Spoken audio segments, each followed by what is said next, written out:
1, 2, 1, 2.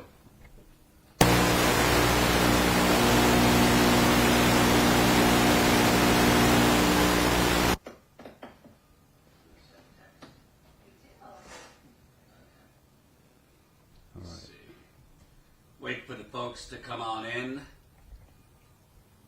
Democratic National Convention, Day 2.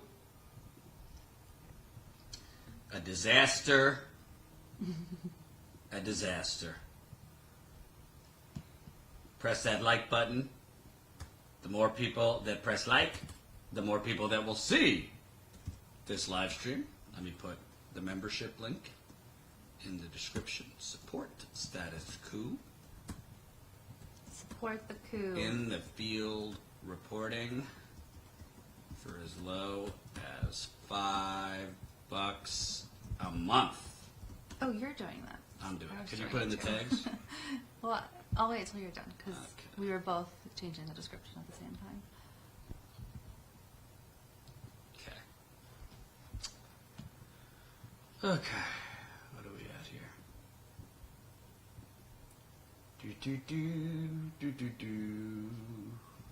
All right. 21 viewers so far. Keep sharing. Jordan looking snazzy. Why, thank you. Thank you. I showered. I've gone to the bathroom, so the day is going well so far. Oof. It's terrible as a man when you see your hair is just thinning more and more. It's not looking good anymore. But You keep getting a cut short. that's true. But we are here in Milwaukee. We expect some things to be going on a little bit later to go outside. For now, we're inside. We wanted to recap what I think, besides just the technical awkwardness of it, since it was obviously a virtual, can hear Jenn better than Jordan. Probably because the microphone is closer to her. Oh, it's taped. Oh. I think it's okay. Can you hear me? Can you hear me? Can you hear me? Hopefully that works. Swirly Swirl, good job keeping your cool amid so much idiocy and hate yesterday. I got to tell you, Swirly Swirl, thanks for the super chat. Just rewatching those videos has given me a little PTSD. I'm not going to lie. I'm usually a pretty cool customer, but in 2016, dealing with these Trump people, you don't look as hungover as you should after those interviews. I'm pretty affected. In 2016, dealing with this idiocy, there wasn't a deadly pandemic going on. You know, now there's a deadly pandemic, and you're literally, you know, I was forced to be on top of these people yesterday. Because the local police officer in Oshkosh was demanding that I get off the public sidewalk and onto the private grass, meaning get on the grass on individual homeowners' property instead of being on the sidewalk. I don't know why that was the rule, but I got a little testy. Because you're basically telling me to stand on top of these people during a deadly pandemic that you're supposed to be 6 feet away. But yeah, They were saying it was like a decree from Secret Service, Okay. which is ridiculous because you were allowed to walk through private grass, but literally right next to it is obviously the sidewalk. And so I guess you can't shoot down the president from private grass. You could only shoot down the president's helicopter from public. it was ridiculous. But yeah, I'm not going to lie to you. It definitely drained me yesterday because it's not just young people out there acting stupid, thinking that they know everything. It's older people out there acting stupid, not wearing masks, on top of each other, and I love hearing from these young people, and in many cases their parents. Well, you know, it's my opinion based on, you know, my many classes in medical school, right? So it definitely drained me to be out there dealing with these folks. I mean, I think on one end it is, in a way, a public service to show the audience exactly what a very, very large portion of the country, how they think, how they talk. We obviously see how the president talks, but I do think there's a public service aspect in interviewing them and showing it, but it also can definitely drain one's mind because, I don't know everything. I'm obviously not a doctor, but I do know, based on the data, based on common sense, if you have a highly viral, airborne virus that's extremely contagious, this is not a choice issue. It's been morphed into this almost like the abortion football, which it's like pro-choice versus pro-life. It's not a choice issue, it's a safety issue. And it's just very, very frightening to see so many people out there without masks, but more importantly than not wearing masks, just literally reciting insanity that they hear from Trump and conservative media. It's very, very, very dangerous, scary. It was physically draining yesterday and mentally draining. So, I'm not going to sit here and pretend that I've seen the light and I think Biden's wonderful, but I will say, let's also not pretend, having Trump for another 4 years is not exactly acceptable either. I don't think that these people that support Trump, the genie's kind of out of the bottle at this point. Even if Trump loses, it's not like his supporters and this idiocy, I'm just talking about the interaction I had with the COVID truthers. We haven't even gotten to the guy calling me a demonic Jew within 30 seconds. So this hatred and racism and Islamophobia and religious zealotry, it's not like these people are just going to go back inside and, if Trump's no longer president. The genie's kind of out of the bottle. So Shinobu says, status quo is creating invaluable reporting and journalism. Thanks so much for enduring all of that and showing what the mainstream media does not. Hey, I hope you guys are willing to foot my therapy bill because it's gonna require some long-term therapy for sure. Do us a favor before we get to the recap of the Democratic Convention, night one. Make sure you press that like button. Got 180 people watching right now, but only 73 of you have pressed the like button. Make sure you share this live stream. Sharing is caring. We are going to push very, very hard membership because that's why we're out here. We need to grow our membership.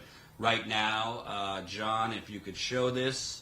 Right now we have 1,720. 1,720 status quo members.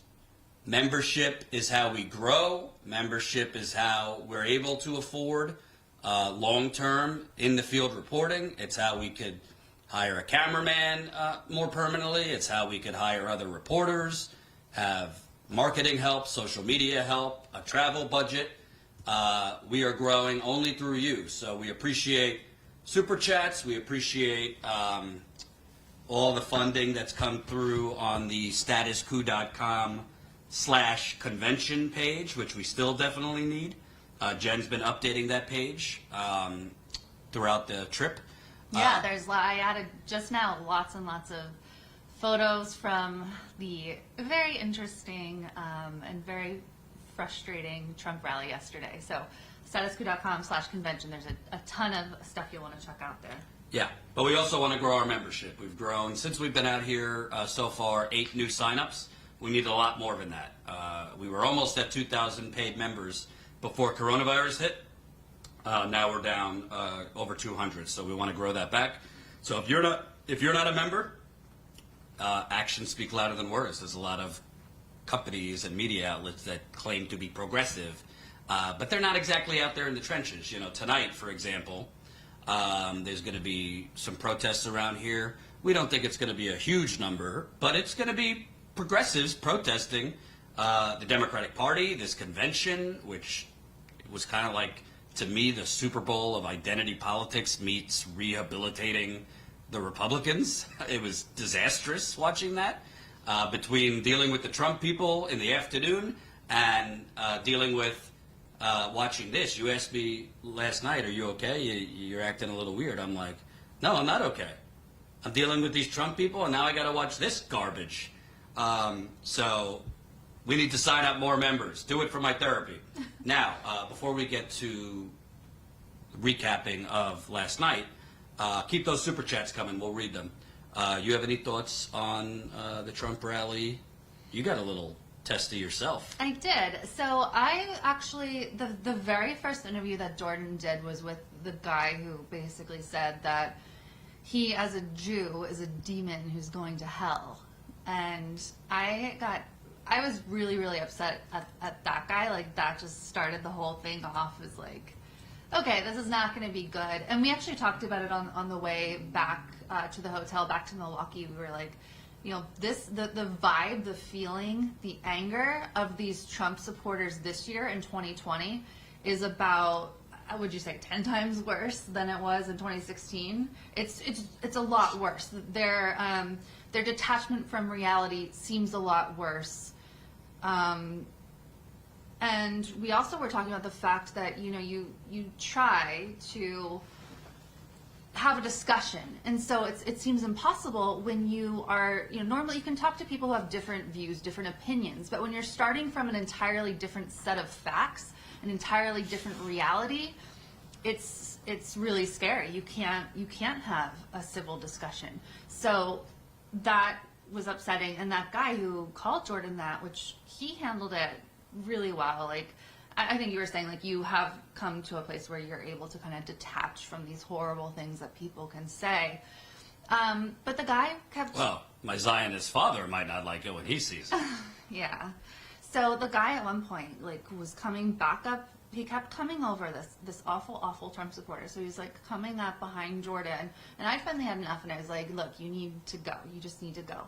But then later on... Is the audio okay? Somebody's saying... Anat says there's no audio issue. Okay. So later on, there was a group that it got pretty testy too. Like, Jordan was trying to have an interview with, you know, one person at a time, but this like mob of Trump people came, like, gathered around to see what was going on, and it was, the guy wasn't listening. Again, they're living in an entirely different reality. Jordan was trying to focus the interview and say, you know, you guys, let me talk to this one person.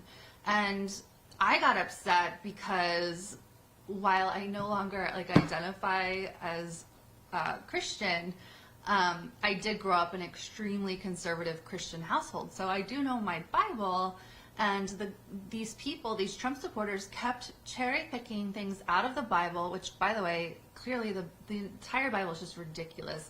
A made-up document that the Romans put together for political reasons, but they were cherry picking certain things and talking about rich people. Jordan was talking about, like, oh, you know, would Jesus like that all the wealth is concentrated in this one spot, and they were going back and forth. And so I got upset because they were just spouting such nonsense. And, like, so then I cherry picked a quote from the Bible and they wouldn't listen. They kept, like, escalating the situation, like, all yelling at once. So I finally lost my mind.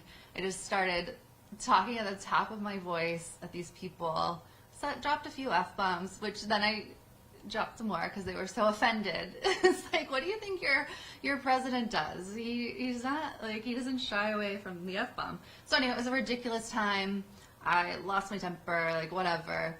I don't normally do that. Like, I can normally kind of hold it together, but it was an infuriating situation. And I think illuminating, though, because really there were not other journalists out there talking to these people.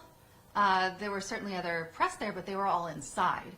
So we were actually talking to the Trump supporters on the fringe, hanging out on these lawns, like, singing. They're singing, like, the CNN sucks song. Salty said, don't go outside. People are monsters. That's true. I think that's good advice, Salty Cynic. So, and then we were able to also, we captured moments that we really haven't been able to show except for on the live stream yet, where there was a standoff between protesters, you know, progressive protesters, and then a Trump vehicle, and they were, you know, the Trump vehicle was inching forward and almost hitting them. And we later spoke to these protesters who were protesting for things like, Black Lives Matter, Trans Lives Matter, Trump.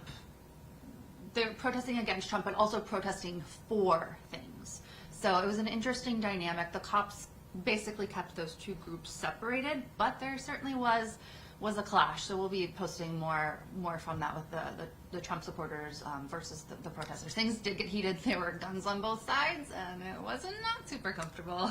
Thank you, Catherine, $50. Thank you, Catherine. In the statusquo.com/convention. That's our special fundraising page for this trip. Swirly Swirl, thanks for the $5 in the super chat. Let's get a couple other super chats in. JK, $5. What is it about the U.S., do you think, that we have so many people like that, COVID truthers, compared to other countries? Corporate media, that's it. Even in the UK, the BBC is technically not corporate, even though I think it does kind of go towards a little more the right wing. Most other countries have some form of public media, meaning that corporations have not hijacked the media. So when every single issue could become politicized, like wearing a mask, which should not be political, and if you have the red team, which is Trump, and by extension Fox News, and Breitbart, and Ben Shapiro, and all of these lunatics, making it, most of the stuff that was coming out of these people's mouths was right-wing media. I mean, that's just the reality of the situation. So that's what makes us different. It is the hijacking of media and journalism by corporations. That is why we need a status quo in this country. Dimitri OG, $3.99. I was concerned for your safety, guys. I was concerned for my safety, too. I'll tell you in a minute why I was concerned. Maybe not why you think I would be concerned. Well, I was concerned because I was standing next to, when Jordan was interviewing in this particularly, congregated group of Trump supporters, I was standing off to the side doing, talking in the chat and doing some social media pushes. So some of these Trump supporters on the sidelines didn't realize that I was with Jordan and John. So they were whispering to each other, talking about ambushing us, like planning to ambush us later on. Oh, Anat's watching. Don't get into that. I wasn't like that concerned about physical violence, only because I don't mean to. Obviously, I don't want to be physically accosted, but it wouldn't necessarily be bad for the company. I mean, let's just be honest. I was more concerned just about COVID because I've had it once. There's different studies and reports out there. Some are saying, the more you sent that to me, the more research out there is that immunity is lasting longer, but nobody really knows. And what really made me feel unsafe and frankly outraged was you have these police officers. I don't give a damn if it was a Secret Service thing. If it was a Secret Service order, then that should be reported anyway, because the Secret Service is basically ordering journalists to put their lives at risk. Yeah. Just so we could explain what we're talking about, you have grass on private homeowners' property, where a lot of people were sitting in lawn chairs or whatever. We went up to them to interview them. And then you have the public sidewalk. I don't know. The public sidewalk is the public sidewalk. So John, our cameraman, made this awesome stick that I'll never be without ever again, so that we could have a good amount of distance, the 6 feet or whatever. But the police officer kept coming up to me saying, you have to be on the grass, which you're basically forcing me to be on top of these people without masks. I had a mask on, I had gloves on, but if I'm on top of them, it's obviously not safe, even if I have a mask on. I mean, I'm getting tested when I get back, regardless. But that's why I felt unsafe, because I don't want to get coronavirus again. I don't want to go home and pass it on to my fiance, or if I see my parents or whatever. I could get it again and not have symptoms, but be a silent carrier. Who knows? Nobody knows. Not these Trump people, not anybody. We just don't know enough about this. So it was just outrageous to me that the police officer is demanding that I stand on the grass to interview these people like there's not a virus going on. That's what I think is really what you guys need to realize. It's like an alternate reality where there is not a virus going around. between the Trump supporters, the police who apparently don't realize if that order came from the Secret Service. You know, there were police officers not wearing masks either. So it's just really, really troubling. I mean, to be clear, I've seen in areas that are not Trump strongholds or not Trump rallies, I've seen people lackadaisical with the mask. I've seen it at restaurants with people kind of have it half on, half off. I've seen it in New York, in New Jersey, people have it half on or half off. So it's not like it's not like a Democrat-Republican thing where in every area that's liberal, they're wearing it religiously on the right way. But at least they're wearing it. I mean, it's somewhat on. Most of these people were not wearing it. It's just scary because we're all most of us are doing the right thing, social distancing, whatever, but this is going to continually be recycling because of these selfish, delusional, ignorant fucks. Excuse my French. And what really angers me, and we are going to get on to the Democratic Party convention, but let me just get this out. 400 people watching, 236 of you have pressed that like button. Can I get more likes? And sign up as a member, statuscoup.com/join. That's why we came out here. We got to grow our membership. So sign up. $5 a month, statuscoup.com/join. Free mask, and we just posted a behind-the-scenes member video. We did post the behind-the-scenes members video. What really pissed me off the most, you know, I don't go up to like 8-year-old children asking for interviews, okay? In the rare event that I've ever interviewed a young person, I asked their parent for permission, and their parent was right there, and it was for, you know, a good reason. So if you have a bunch of MAGA teenagers or early 20-somethings that either approach me for an interview or while I'm interviewing someone, they start chirping in, am I supposed to not talk to them? So then one of their parents comes over and calls me a pussy, and I'm bullying the children.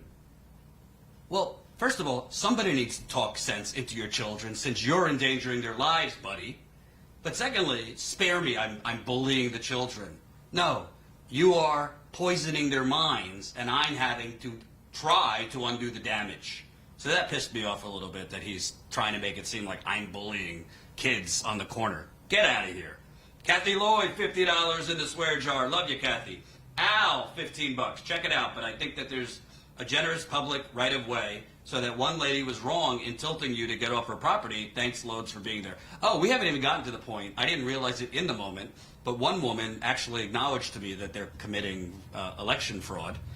That woman who said, my son's on the inside, he's telling me, my son's on the inside working at the, I don't know. Yeah, I couldn't hear the polling booth or the election office. He's telling me who's on the ballot, who's not. That's illegal, but I digress. All right, so. You got all of the super chats because there were. Kath, Lorelei, McBroom, $30. Appreciate it, Lorelei. Darren Aleve, 10 pounds. BBC is corporate. It sold out long ago. Just look what it did to Jeremy Corbyn every day for 4 years. And since 2010, the BBC are a mouthpiece for the Tory party. I stand corrected, Darren. I was just saying, at least BBC, like you pay for it as a citizen. But I agree that the BBC, I mean, just being there for a week last year in London or earlier this year, it was not fair at all to Jeremy Corbyn. And thank you to Alexandra for the GoFundMe donation. Really appreciate that.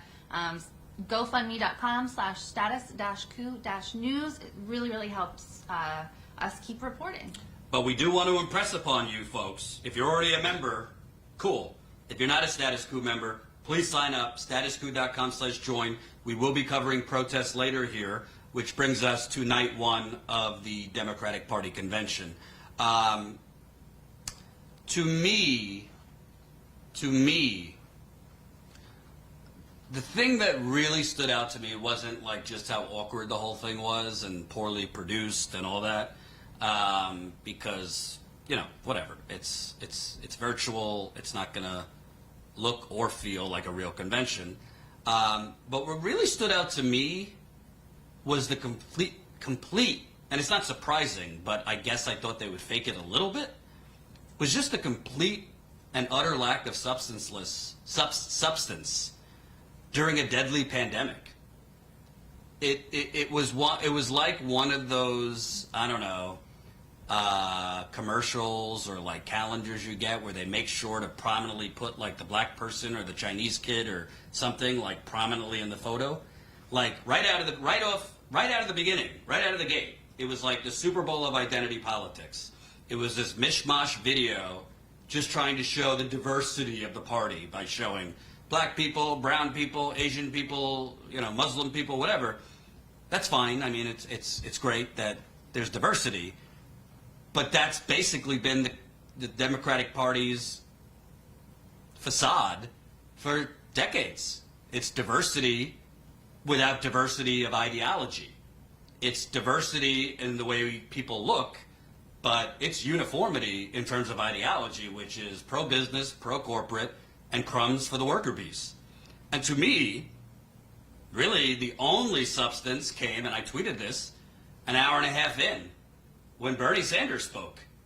He's the only person I even heard name some policies. Thank God he didn't start with well, if Biden does X, Y, and Z, he'll be the most progressive president of all time.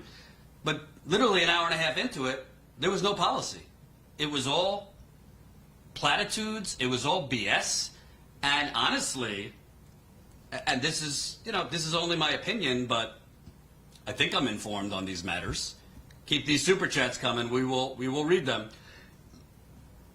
It seems to me like I don't know if they're just badly informed political people or what have you, but they truly believe that there are more moderate Republicans that could be swayed to the Democratic Party by having John Kasich stand in a literal fork on the road, which was pathetic, than young progressives, young black people, young brown people, young indigenous people, young LGBT people.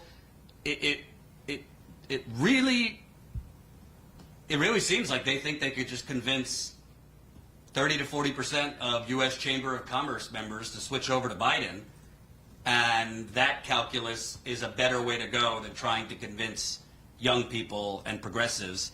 And that is a horrible strategy. I think John Kasich's 5-minute speech, which is 4 minutes more than the most popular politician in America, one of the most popular, AOC, is going to get, probably convinced nobody. The other Republicans that spoke, I thought were pretty bad. If I just tweeted out, like Meg Whitman, who ran for governor of California, literally tried to like destroy Medicaid in the state. I mean, I think it was just awful all around. I mean, Michelle Obama's speech was good. I mean, there's nothing wrong with her speech, but again, it's just the same exact playbook as 2016, just thinking that, okay, well, now people know what Trump is. So in 2016, we were warning them about Trump. Now they know, so they'll make the right decision this time. And that's just not how the majority of Americans vote. They need to vote for something. And last night, I didn't see anything that spoke to what are you getting for voting for the Democrats. We know you're getting rid of Trump, but what are you getting from them? And I didn't see any of that. Yeah, and I think it's also interesting to kind of compare the way that Kasich spoke about Biden compared to the way that Bernie spoke about Biden. And a lot of people gave Bernie crap for... I'm sorry. No. New member. You have to let me finish thoughts. Okay, it was the first new member. All right, go ahead. I just wanted to say we have a welcome new member, Alexis, trying to grow our membership. So we are now at 1,720 members. Go on. Okay, but when I can't finish, I can't remember things. I'm very dumb. So what I was saying is Bernie got a lot of crap on Twitter, on social media, because he did praise Biden so much in that speech. I don't fault him. You have to remember, he truly, truly believes that Trump is such an existential threat that he will do anything to get Biden elected.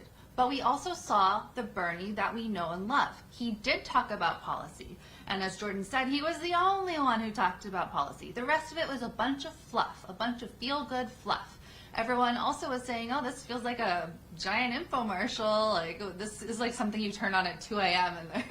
and it's just one big infomercial. And it was certainly not very uplifting. It was a very depressing time. But Bernie spoke about policy. And that's what we we look to him for that. So in comparing the way Bernie spoke about Biden and the way Kasich spoke about Biden, Kasich, those ideologies are very, very far apart. So Bernie was saying, okay, look, we have pushed Biden more left, like things are good, things are going to be okay. Kasich's like, oh, Biden's someone I can get along with. Like, he's not too radical, he's not too this or that. So it was actually interesting. I was watching CNN earlier today, and they had Kasich on. I can't remember if it was Anderson who interviewed him or whoever. They're all the same anyway. So they asked, is Biden too far left? Your comments on Biden were very different from Bernie's comments on Biden. And Kasich kind of deflected, but he said, look, we're all going to disagree on some things, but we can come together on defeating Donald Trump. And that's all it's about for these people. Yes, we do want to defeat Donald Trump. I think it is extremely important that Donald Trump not have another 4 years. With climate change, we don't have time. Trump has to go. So there's that part too, but then we had a night one of a convention that only talked about getting rid of Donald Trump, that only focused on, as Jordan said, identity politics. And Bernie was the one bright spot that actually focused on policy. And talking about Michelle Obama, I think it was a huge mistake and really embarrassing that her speech was filmed so far in advance. The right is hitting her on the fact that the COVID numbers were way off, that she didn't mention the vice, Kamala Harris, because she hadn't been picked at that point. So, whatever. You can nitpick on those things too, but it seemed, in my mind, it's like, okay, the reason that her speech was filmed so far in advance is so that it could go through the ranks of Democratic operatives and be like audience tested, and that's so fake, and that's what the Democratic Party is, a bunch of fake identity politics. Jay Dunham, $15. Thank you, Jay Dunham. Who was the white supremacist? That was intense. I mean, they were all around us yesterday. Make your pick. Take your pick. Jedi Mullet 77, $10. Biden and Harris will never go left, even if they were drivers for NASCAR. I think that's part of why John Kasich's speech was so egregious, because he was basically there to try and convince other John Kasichs of the country, no, Biden's not going to you're still going to have your tax cuts. Nothing's going to change. No.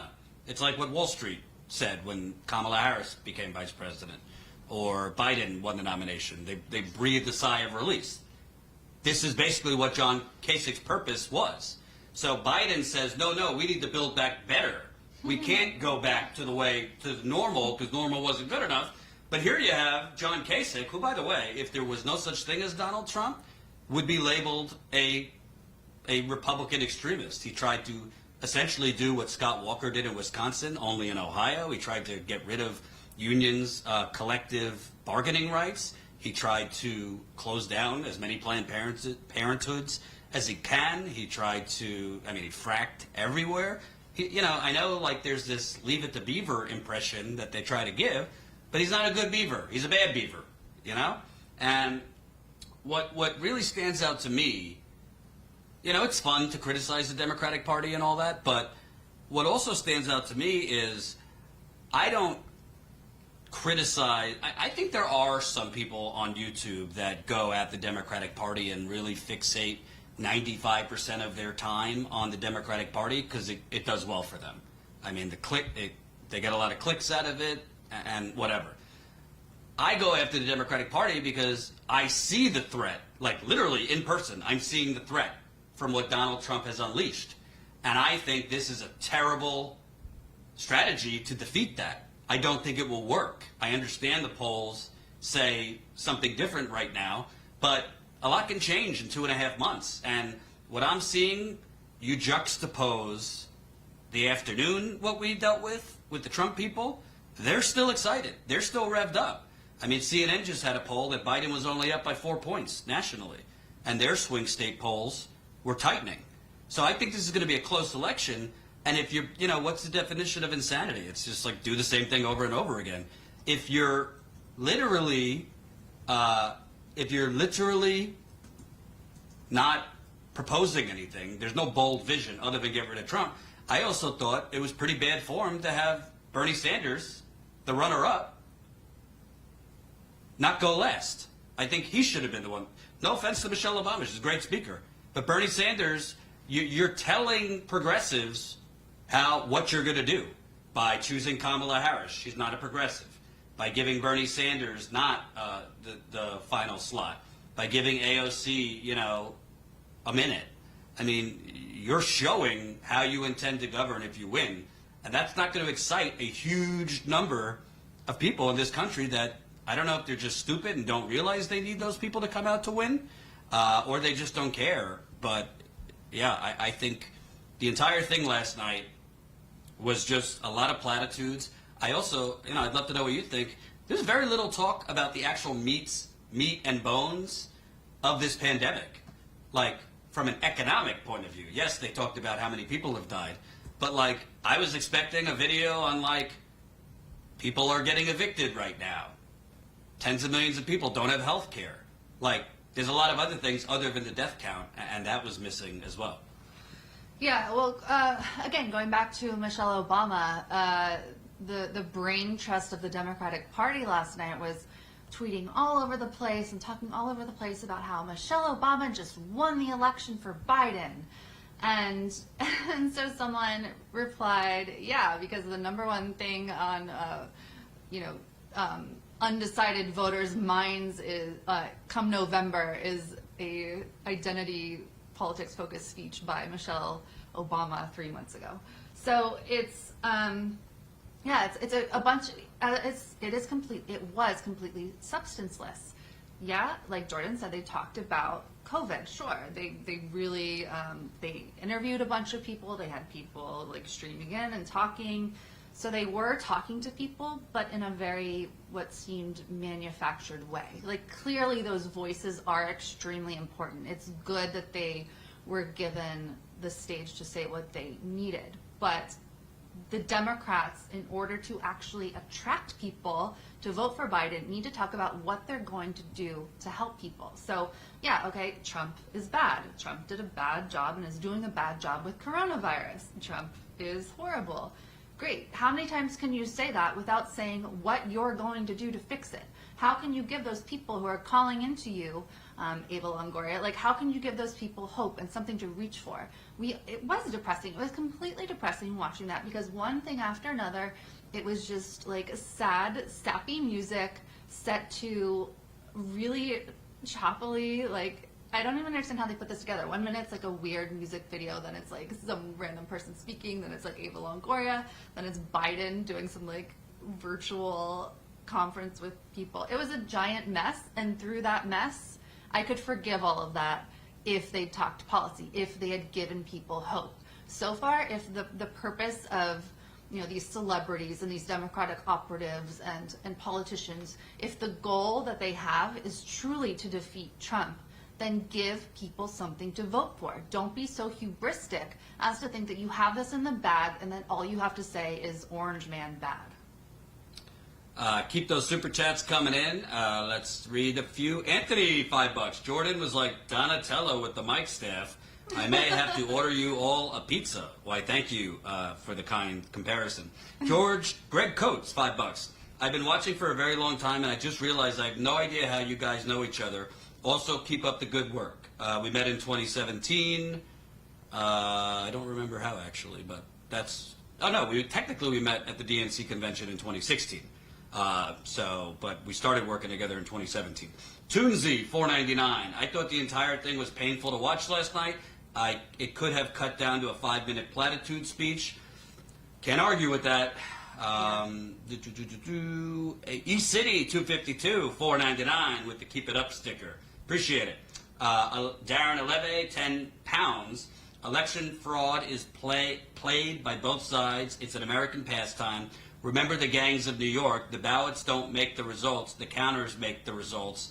The counters make the results. Yes, go ask Richard Nixon when he lost to JFK. Even though I don't like Richard Nixon. 560 people watching right now. 376 of you have pressed that like button. Can I get another 200 of you to please be patriotic?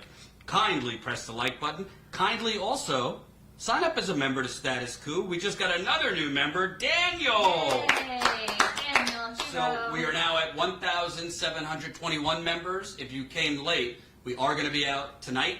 There is some protest going on around here. Not like a huge number of people because there is a pandemic and not as many people came because there's not like a real in-person convention. But we came because we feel, even if it's a small crowd, there are going to be progressives protesting, and we want to give the microphone back to them. So definitely, if you can, keep signing up as a member. I'm just going to be honest with you. We had a lot of momentum going during the campaign. We grew over 600 paid members.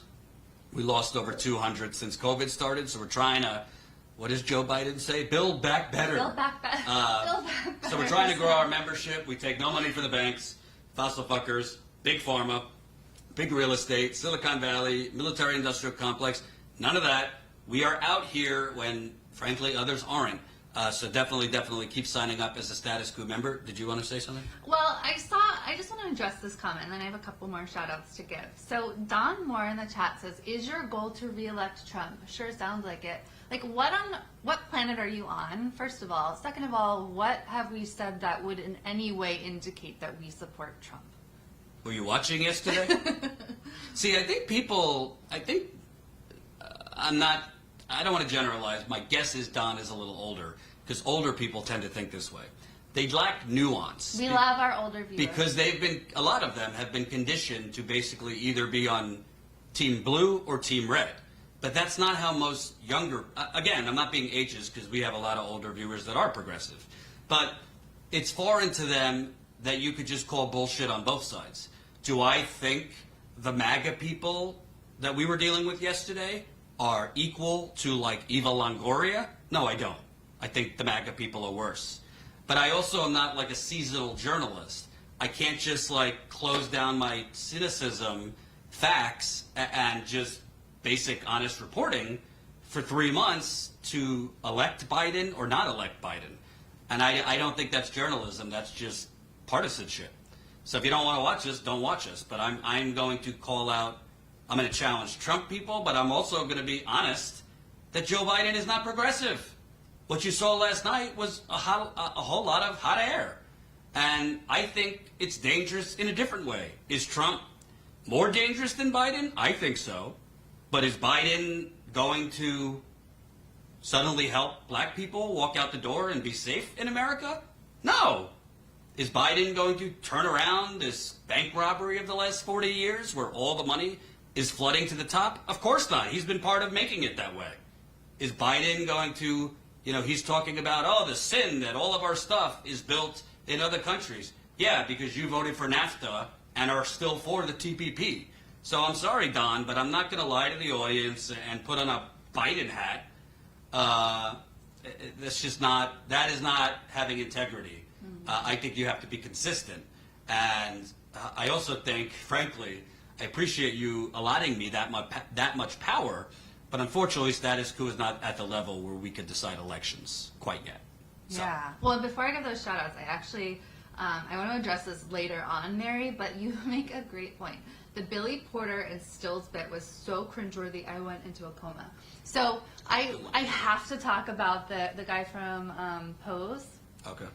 I definitely want to talk about this later, but if you guys did not see it, all the networks cut away from the actual end of the convention last night, which was the most cringe-worthy Billy Porter, I don't know, it felt like something you'd want to watch if you're on LSD or something. It was so bizarre, so out of touch, so we'll talk about that later. Okay, so shout-outs go to Jonathan Kozol, $50 in the GoFundMe. Thank you so much, Jonathan. That helps us an incredible amount. This trip is very costly. GoFundMe.com/status-coup-news, or you can also support this road trip at statuscoup.com/convention. And of course, we are giving away for free Status Coup masks for new members who sign up for as low as $5 a month. statuscoup.com/join. And if you want to sign up as an annual member, it's the top tier. You get all that stuff and a discount from the $20 a month membership, but you also get not only a free mask, but also a free Status Coup t-shirt. So statuscoup.com/join. And then, last but certainly not least, I think we only read Catherine's road trip fundraiser support, but we also have Jacob, $25 towards the road trip. Thank you so much. Really, really appreciate you. And guys, keep smashing that like button. We are up to 600 viewers right now, and I think we can get to 500 likes pretty fast. So smash the like button. If you are new here, subscribe. YouTube is trying to hide us under a bushel, so subscribe to this channel, help us get to 100,000 subscribers, and sign up as a member. Statuscoup.com. So if you're going to do anything today, we love everything. If you could do everything, super chats, all that, great. But if you could choose one, we want you to sign up as a monthly or annual member. That is our business model. That is how we grow. Frankly, there's a lot of media outlets out there asking you to sign up as a member, this, that, and the other thing. They're sitting in a studio, very comfortable, talking about Trump 24/7. We are out in the trenches, and we've been out in the trenches all over this country. So keep signing up, statuscoup.com/join. I signed up yesterday. How do I get my mask? We are on the road right now, but you will get your mask when we get back. I'm not going to pretend that is me. Jen handles that. Yeah, so what I'll be doing is going through the list of new members who signed up. I'll be writing you back and asking you for your address, and then once I get back home, I'll be shipping out those masks, and for annual members, masks and t-shirts. And I also want to say that I don't want to trigger Hollywood here, but like, why is Eva Longoria hosting your convention? Can somebody explain that to me? Well, they have one new celebrity each night. Like, this is like Hillary Clinton's strategy. Like, if I just get like Lady Gaga to do concerts for me and Katy Perry will win. I mean, I'm sorry, but that's not going to get it done. You know, you should have honestly had like a hard hat guy from Wisconsin MC the event if you want to even give off the appearance that like you're with the Rust Belt, you're with the working guy or gal. It's just like from the beginning you have like actresses and like is Alyssa Milano hosting tonight? Sorry, I mean it's just cringeworthy. And again, I'm not surprised, but it is disheartening that it didn't really give off the impression to me, like we were talking that if you're in the Trump crowd, it's like an alternate reality. There's no pandemic going on. But like watching the DNC convention, I didn't really get the feeling that like, yes, they talked about the pandemic, they talked about Trump's mishandling, they talked about the death count, but there was virtually nothing about the economic disaster right now. We're going on the third week now where the people that were getting the extra $600 a week are no longer getting it. There was no discussion on all these people that have lost health care. There was no discussion on the fact that we have, I guess, children going back to school, but those who are staying home for remote learning, which I think is the smart thing, what are their parents supposed to do? They can't go back to work even if they could get a job. Not everybody can afford a sitter, you know? So it's just, it was just void of a lot of substance. And again, I think that the Democratic Party and the basically like the revolving door that runs it is really thinking that it wasn't the ideas. It's not that the country has revolted away from neoliberal incrementalism. It was frankly just 20 years of Hillary bashing in the media, and it was Hillary. It wasn't the ideas, it was Hillary. Right or wrong, she was just despised, unliked. A lot of Trump votes weren't for Trump, they were against Hillary. And now, since Biden has higher favorabilities than Hillary, and isn't as hated among, Republicans and independents, that she only lost by 88,000 votes, so we're going to win this thing easily. But the problem with that mentality is, yes, that is true to a certain extent that Hillary Clinton was a lot less liked than Biden. Overall, voters don't have as much like just instinctual distaste of Biden. But he's also he's not exactly Obama either. So, yeah, you might not dislike Biden, I'm not talking about progressives, I'm just talking about overall voters. But if he's not saying or doing anything that's actually like pressing that button inside of you, that like, yeah, I could get on with this guy. I'm gonna get a mail-in ballot, or I'm gonna go in person, whatever. Then a lot of people just are like, yeah, I hate Trump, but it's a subconscious thing. People need to feel they're for something. The Democrats tried this in 2004 with John Kerry. They thought it would be enough that the Iraq War had started to go terribly. John Kerry, obviously John Kerry, there was a lot of propaganda with Fox News and Swift voting him. But John Kerry, I mean, my left toe is more charismatic than John Kerry. And he was a horrible debater. He had no charisma. He wasn't for anything other than getting rid of George Bush. He lost by 3 million votes. That was the one election Bush actually won. So I just think this is deja vu. And honestly, I'm worried about what's to come. I mean, tonight Bill Clinton is speaking. I guess he's coming back from the island. Which some very interesting photos were leaked today. Yes. I mean, I'm not going to lie to you. Bill Clinton is one hell of a speaker. Bill Clinton is one hell of a speaker. He is very gifted on talking blue collar. He is very gifted on talking like he knows the struggle of the working man and woman. So I think he will speak well. But I think if you're a progressive and you've kind of been on the fence so far, one day you're like, fine, I'm going to vote. What did Jill say the other day to us? I'm going to pop some Ambien and... She's going to have some rum runners and then come home and pop Ambien. Right. So if you're on the fence one day, like, I'm going to vote for him, I just have to. And then you see things like this, you might go to the other side and be like, I can't sign on for this. And then we have AOC. I think she's speaking tonight. I mean, what are you going to do in 60 seconds? Like, read a poem? It's just... I hope I literally would love her to spend that 60 seconds saying absolutely nothing and just being silent. But obviously that's not going to fly because it's probably pre-recorded. So I'm not looking forward to the rest of the week. How badass would it be if she simply wrote out Medicare for all and just held it for 60 seconds? That would be pretty cool, AOC. Carl says the footage yesterday was amazing. It was like watching a sociological experiment. You two work very well together. Much love to Status Coup. Thank you, Carl. That's why you guys should sign up. statuscoup.com/join. We just got a couple new members. I'm so excited. Welcome new Status Coup member Daniel. Welcome new Status Coup member Thomas. Yay! Welcome new Status Coup member Michael. Welcome new Status Coup member Ross. Welcome new Status Coup member Joe. Welcome new Status Coup member Patrick. Holy this is cow! So exciting, guys. 1,726 Status Coup members. Keep signing up. We will be out tonight in the field covering protests. I'm not going to pretend that this is not the million people. Might be lucky if we get a couple dozen, because obviously this is a pandemic. The building where the convention is happening basically has like HR people ruffling papers. But there will be protests. That's why we came. We want to give the microphone back to progressives. So keep signing up, because honestly, for the long term, we need to grow our membership if we are to survive.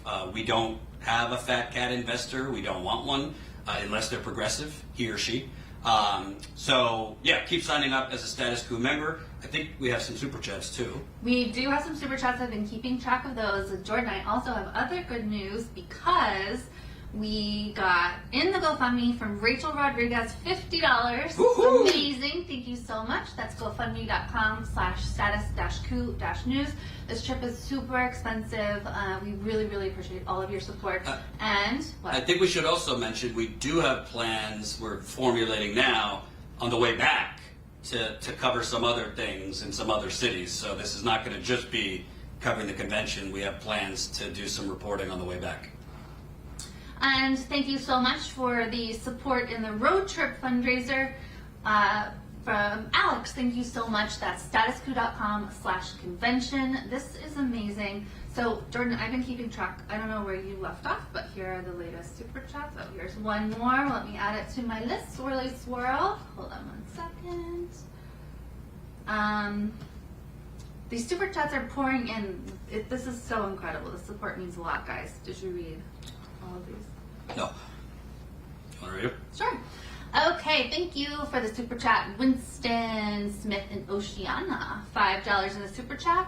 Did you expect to hear anything different from the MAGA peeps yesterday? If so, what? Because I was not surprised at all. I would say, I expected to hear what we heard, but it was magnified dramatically from 2016. So we knew, a lot of them are anti-Semitic, a lot of them are racist, a lot of them, are just total build the wall people. But this was a level of cult-like fanaticism, and these people are literally in a different reality. It's as if they lived in an entirely different world with different facts. And you guys also missed it because it wasn't on camera, but while I was duking it out with the teenagers and their father, who called me a pussy and told me I'm bullying children or whatever, I don't remember why it came up, but I mentioned I was Jewish, and then off to the side, a woman said, well, that explains a lot. So that was, God. at least I respect it almost, that you're not like dog whistling, you're just openly being an anti-Semite. So a woman said that. Obviously later on we had I actually think this guy was legitimately like a provocateur, just openly calling black people the N-word, telling people to go back to Africa. I mean, it's just disgusting. It's disgusting. I guess when you asked did it surprise me, it's not surprising really the words. I think what's surprising, it was more hostile than it was in 2016. I feel like if this is like a witch brew, it's been churned around a lot more over the last 3.5 years. Because particularly like seeing these young kids with the screaming and the hostility, it's like I don't want to sound old like these young kids, but like, some of these people are maybe a decade younger than me. So we're not talking like crazy generational. And they're just like hyenas. They're just like hyenas. They're running around a lot. I don't know if you guys remember this part of the stream, but there's like a Trump carousel of cars, like on motorcycle bikes and in trucks. A lot of these people, it would not surprise me if they're part of some white supremacy groups online, Proud Boys, local KKK, whatever. So, yeah, it's not surprising what they were saying. Them being COVID truthers is not surprising since the guy they worship has basically been a COVID truther, the president. I guess what surprises me, in 2016, I had pretty decent interviews with Trump supporters too. I mean, there was Trump supporters that were just like reasonable people. They weren't racist, or at least they didn't say anything racist. They just were being hoodwinked, but they were nice people. I remember interviewing a blue-collar worker who was genuinely worried because workers were getting laid off at his plant and he was buying what Trump was selling. So he had a legitimate economic concern that the Democrats weren't answering. But these people were not that. These people were, by and large, racist people. And then you have these older women sitting in their lawn chairs telling me that Joe Biden's a communist, putting me in the weird position to actually have to defend Joe Biden. I wish he was. I wish he was closer to that. I mean, if this is again, if Trump's strategy is to try and paint Joe Biden as a communist, like, you're going to lose. Nobody believes Joe Biden is a communist. Honestly, I think most people believe Joe Biden is pretty much whatever his donors tell him to be. Yeah. That's what I kept saying. I'm like, what are you talking about? He's just like a dime a dozen corporatist. So, yeah. It was kind of interesting on the way to the Trump rally, so on the way from Milwaukee to Oshkosh, we stopped over at this gas station / convenience store, and the girl was so nice at the counter. She was asking me, what we were doing, if we were having a good time. She was like really interested in our journalism. And then I went out and I came back in to use the restroom, and she stopped me again and she said, oh, so you guys, well, have a good day, good luck, guys. And then she said, do you support Trump? And I said, no, I personally don't. I tried to just keep it very, very polite. But the look on her face, like her face fell as if she were super disappointed in hearing that. And so I look, there are the people on the extreme who are, the people who are at the rally and outside of the rally. And then you have like what I assume of her is that she's just a regular working class person. She's working at this convenience store, a nice person who maybe isn't that into politics, but who's been kind of brainwashed into thinking that Trump is the solution for the working class person. So I thought that was an interesting sort of thing too. And that we've been talking like, oh my goodness, this race isn't over. Like Joe Biden doesn't have this in the bag. Trump could very well win. There are certain polls out that are within the margin of error, not far off. And I've also read that, I really need to look this up again, but one of the top pollsters was saying he's seeing a lot more underground Trump support this year, that even to pollsters, certain people will not admit that they are going to vote for Trump. So I'm very, very scared. Welcome, new Status Quo member, Michael! Yay, Michael! I love this! 1,727 members. I see 1,800 on this trip. I see 1,800 on this trip. Keep signing up, statusquo.com/join. By the way, you're speaking about underground. You also join us on our members call as a member. And we're going to have it next week when we get back. I can only imagine the things we're going to tell members that aren't discussed on the YouTube channel.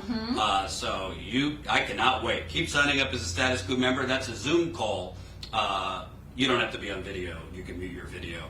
We might even do like a last minute members call while we're here if we happen to have some downtime. We definitely have a lot of beans to spill, so if you want to be on, I'm not saying we're definitely going to do it, but if you want to be on this like extra bonus members call, potentially, statusquo.com/join. I want you guys to make me so busy sending masks out to you and sending t-shirts out to annual members. Make me super busy at the post office. Plus, you'll be doing your part in helping save the post office because we will be spending a lot of money sending these out. Kathy asks if we've ever been afraid while being in the fray. I'll say yesterday I was scared because I was trying to there was a standoff between protesters, so like people who are fighting for Black Lives Matter and trans lives and like decency, and then there were these like probably the hardest core, most racist, most homophobic Trump supporters possible. And so these people were facing off. And on the Black Lives Matter protest side, there was a guy with like a machine gun, and he constantly had his hand on a pistol on his belt. And then there's like a guy who'd been in the military on the Trump side with God knows how many guns. I think he had at least 2, and he had a bulletproof vest on and stuff. And I was like right in between. I was like, this, even if there's an accident, I don't feel super comfortable here. But you gotta get the pictures and the shots. So yeah, I definitely. And then my face off with the police. How threatening I am. I was really scared because the police were shooting. The pepper bullets, which I did get hit with. The police were tear gas all over the place, and they were shooting indiscriminately into the crowd. Like that day back in May, as soon as I started filming and going live there in DC, I was shot by a pepper bullet. Really hurt a lot, but scarier than that was the cop who knew that I was media, who saw me standing there reporting for at least 15 minutes, who attacked me with his shield just to be an asshole. Somebody wrote, at what point do you guys hire security? Have you looked into it? God bless you, Dimitri. If we are trying to grow our membership just to keep the lights on, I think we're a little far off from security, honestly. I don't mean to be condescending, but unfortunately that, security ain't cheap, and we don't have that kind of money. But, it has crossed my mind. I mean, for example, you obviously don't see it on screen, but MSNBC reporters, for example, CNN reporters, for example, when they're in Ferguson or Minneapolis during the George Floyd protests, they do have security with them because they have multi-billion-dollar corporate conglomerates that fund them. So, I'm not going to lie, it would be preferable to have some security around. Not to, block me off from people, but just to, have an eye, somebody that's trained, but yeah, we just don't have the money for that. For me, I don't know if it's not so much that I'm nervous. I wasn't particularly nervous. I think it's just that I was really just disturbed. I was really just disturbed. I don't know how. The places that I've been really nervous, I was nervous at Standing Rock in terms of, I mean, you really don't know what is being shot around. You don't know if it's real bullets sometimes. Rubber bullets can screw you up at point blank range. I've seen people have their scalp, shot off basically. So that scared the shit out of me, I'm not going to lie. At these types of things, I'm just really disturbed. And I don't want to pretend like, these people are unhinged. So I saw somebody note, Jordan, it could seem like they're whatever, crazy, but not violent 1 minute, and then they snap the switch. Of course, I know that we're kind of going into territory where we could face issues, but at the same time, that's just the job. You have to be willing to take, certain level of risk. And I honestly don't think I think at one point I called someone fucking crazy or something like that. Maybe that was out of line. But overall, I don't think, to them it's like you're bullying, yes, by pushing back at your total delusional alternative facts, world you live in. If that's bullying, then yes, call me a bully. So, look at this, Jordan. New status quo member. Holy cow. Welcome to the Media Revolution. Ron, new member. Welcome. We're now at 1,728. So let's say, maybe we could get to 1,750, so that's 22 more, today, and then we could set our eyes on 1,800. So keep signing up. Exciting. And I just want to be clear. Statusquo.com/join. I want to be clear. Obviously, we get it. If you can't support us financially right now, tough times for everybody. But if you can, I think if you've been following Status Quo now for a year, 2 years, I think actions speak louder than words. There are a lot of outlets, both progressive, conservative, whatever, that give you a lot of empty speak. They do fundraising campaigns. They do a lot of things. And ultimately, they don't really go out and do anything different, right? I know that other outlets are doing massive fundraising campaigns, way more than we could raise. But ultimately, they're just sitting in a studio giving you hot takes. We are actually, we drove 14 hours to be here. We're going to have to drive a far distance back.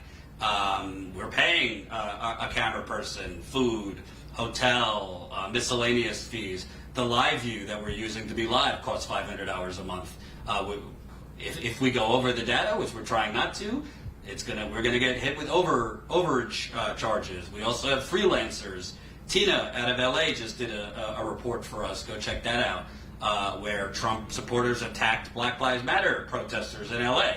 So we got to pay her. There's a lot of costs associated here. So if you can, I know to you it might be like, oh, I don't need to sign up. What's $5 a month going to do for them? Every $5 a month, or $10 a month, or $20 a month, or $179 annually, it all builds up to actually give us the sustainable, the ongoing funding to be out here. So keep it coming. Let me read some super chats. Darren? I have the list here. Okay, so do you want to read it? We're here. Where? Kush Renata. Kush Renata, $5. I could not bear watching. I could taste the gentrification through the screen. Be safe around those GOPers. Please, guys. Ignorance leads to violence. I agree. Yeah, we'll definitely be safe. I also got a pretty rough and tumble Italian cameraman behind the scenes, so it ain't his first rodeo either, for backup. Lorelei, $10. Kamala votes 90% with Bernie. Eva Longoria is a legitimate activist for Latinos. Kamala also tried to pass a bill for $200 a month until December. McConnell wouldn't pass it. Lorelei, I love you, but I gotta call bullshit on all of this. First of all, I don't care how Kamala votes, because I can't trust Kamala's votes. Kamala stood with Bernie on Medicare for All, and then backtracked faster than Michael Jackson, or moonwalked faster than Michael Jackson when her donors told her not acceptable. So she can vote whatever way she wants. You know what else she just voted on? She just voted against Bernie's bill to cut the Pentagon by 10%. She doesn't take bold positions. She's not courageous okay, she signed on to Bernie's Medicare for All bill while the rest of the faux progressives were signing on, like Kirsten Gillibrand, like all the others that signed on to it. What were they doing during their campaigns? They weren't. Bernie was the last man standing on Medicare for All. Even Warren moonwalked away. So somebody on paper could vote a certain way, but when they're running for office and they're changing those positions, that speaks volumes. Eva Longoria is a legitimate activist. Listen, a lot of these Hollywood people are activists. I'm not taking away that she's a legitimate activist, but I will say I don't think it's a great look if you're trying to recapture that blue-collar working class that you have lost, not just to Trump, but for years, to have a Hollywood actress be emceeing. Doesn't mean I think Eva Longoria is a bad person, or, a lot of these Hollywood people give to charity, this and that. I don't particularly even think it would be a good look to have Susan Sarandon host. I don't think you should have celebrities hosting this. I think you should have real people, or at least politicians that give off the impression of blue-collar. Well, it always comes down to money. Eva Longoria raises a lot of money for the Democrats, so here she is in a prime spot. So the next super chat is Frank Friel. $5 in the super chat. Thank you, Frank. Hollywood stars are there because they are represented by the same agency as Harris and Biden's CAA. I mean, maybe a lot of people are represented by CAA, but it's weird that I didn't know that Harris and Biden were. Oh my goodness, Jordan, what did you just find? Welcome, new Status Quo member Sean. Holy cow! It's raining members. We are now at 1,729 members. Colin, if you're watching, if you don't mind sending me that graphic, 1,729. So we're up 9 members since we started, and now we're 21 members away from 1,750. So keep signing up. And if you came to this late, this is not all we're doing today. We're going to be out tonight. There's protests going on here. Again, we don't think it's going to be a ton of people, but even if it's 10 people, so be it. And these are people from, I think, Bernie or Vest and Extinction Rebellion. Right. So these are progressives who, frankly, are not happy about this plethora Super Bowl of platitudes during a pandemic. And that's, again, I want to drill that home. I mean, they don't even have to mean it, but it just is shocking to me that the Democratic Party during this convention is not even like talking about if Biden got in. On day one, we would do X to help the people unemployed, or we would do Y to cover the people who have lost their health insurance.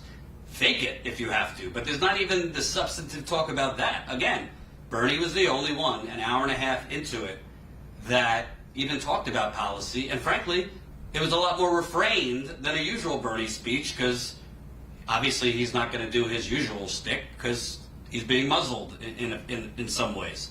So, I just think people are open to voting for Biden. People are open to not voting for Trump. But you got to give them a reason to vote for you, not just a reason what to vote against. Yeah. We've had 10 new members today. I think we can get to 20 by the end of this stream. Do you think so? I would love it. I would love it. Statusquo.com/join. 10 more to go. I want to get rid of these masks and then support the USPS. Speaking of what is it? The Postmaster Surgeon General. I didn't even know that was a thing. I think the Postmaster. The head of the post office. The head of the post office came out like an hour ago saying, like, just kidding. We're not going to make the changes before the election, because obviously there's been a lot of outcry. I don't really care what he says. I care what happens, because we're seeing post boxes being removed in Portland, Oregon, and other places. So yeah. Swirly Swirl, $2 in the super chat. Hello, new members. Swirly Swirl, you're always so nice about leaving super chats. And yes, a very, very hearty welcome to our new members. Statusquo.com/join.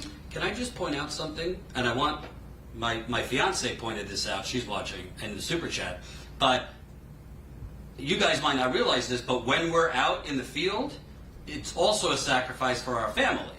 Because, like, when I get back, I'm not going to be with my fiance for a while, because I have to get tested to make sure I'm negative before reuniting. When Jenn gets back, she's going to have to socially distance from her kids, which is never pleasant for a parent. So, like, we are responsible. So it's like when we're out in the field during a pandemic, obviously we're wearing masks when we're outside, and, talking to people, this and that.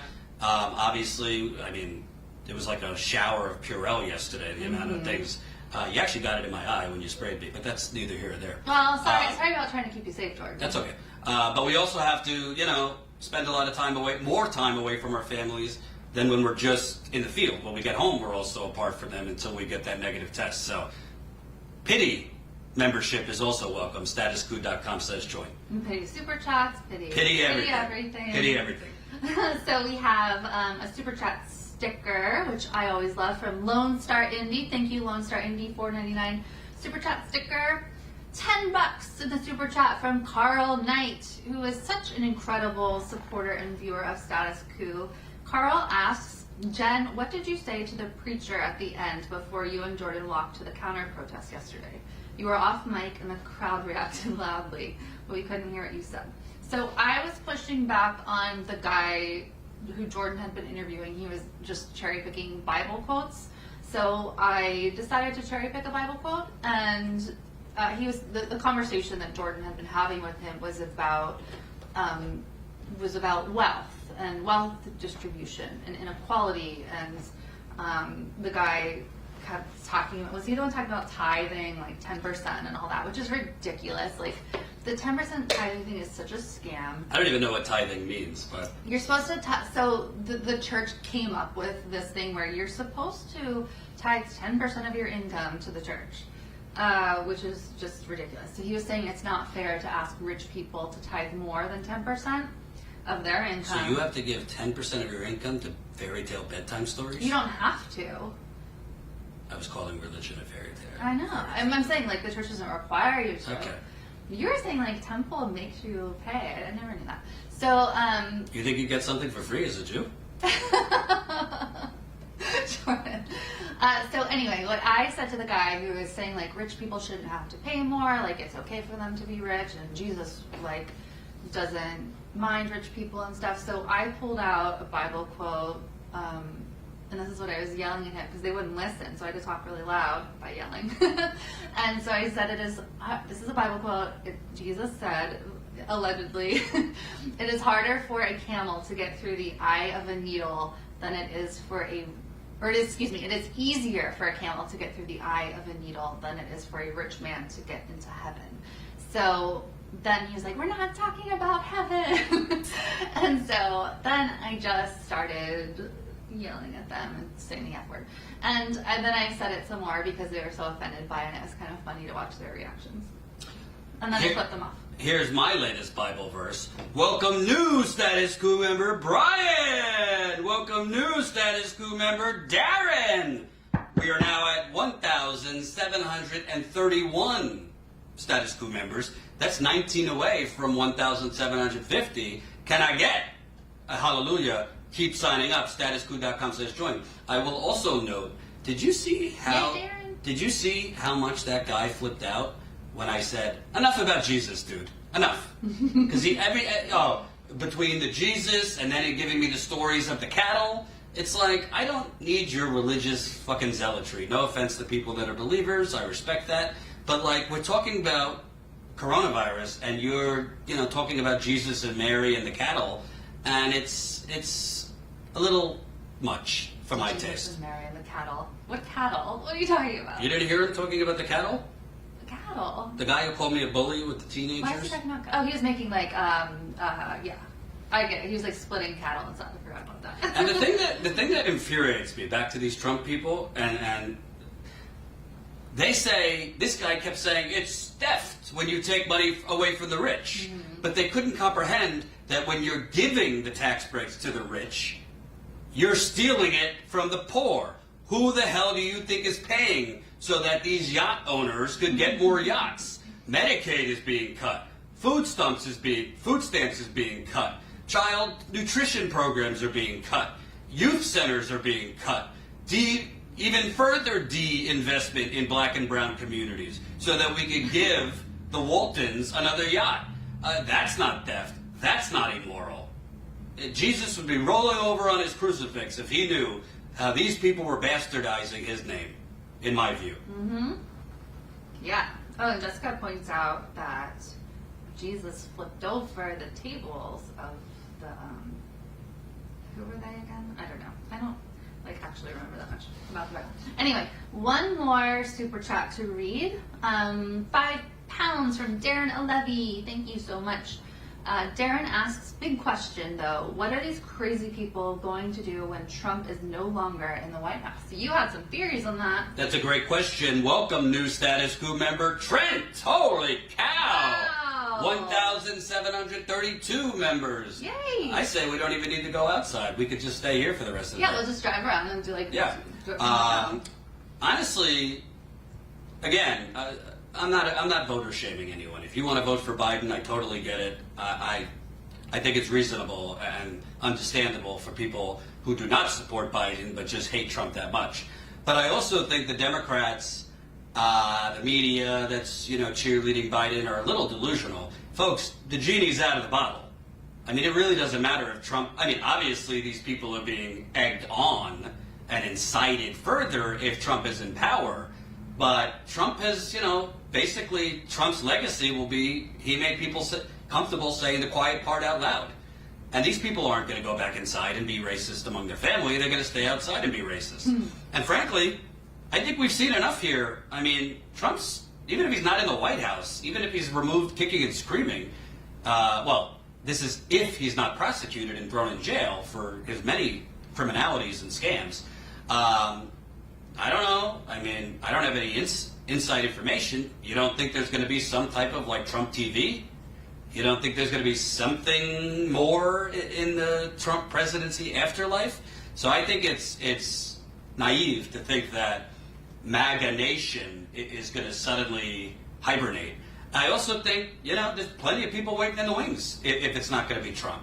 I think, Tom Cotton, Tucker Carlson. I think Tucker, I was going to say Tucker. Tucker Carlson, so these people are not going away. Just because, Biden, or frankly Kamala Harris, who would probably more so be running things, judging by how Biden's looking these days, even if they're in there, the soul of the nation is not being restored by Joe Biden. That's laughable. I'm sorry. And everyone's pointing out that it's the Jesus flipped over the money lenders table. So thank you guys. Okay.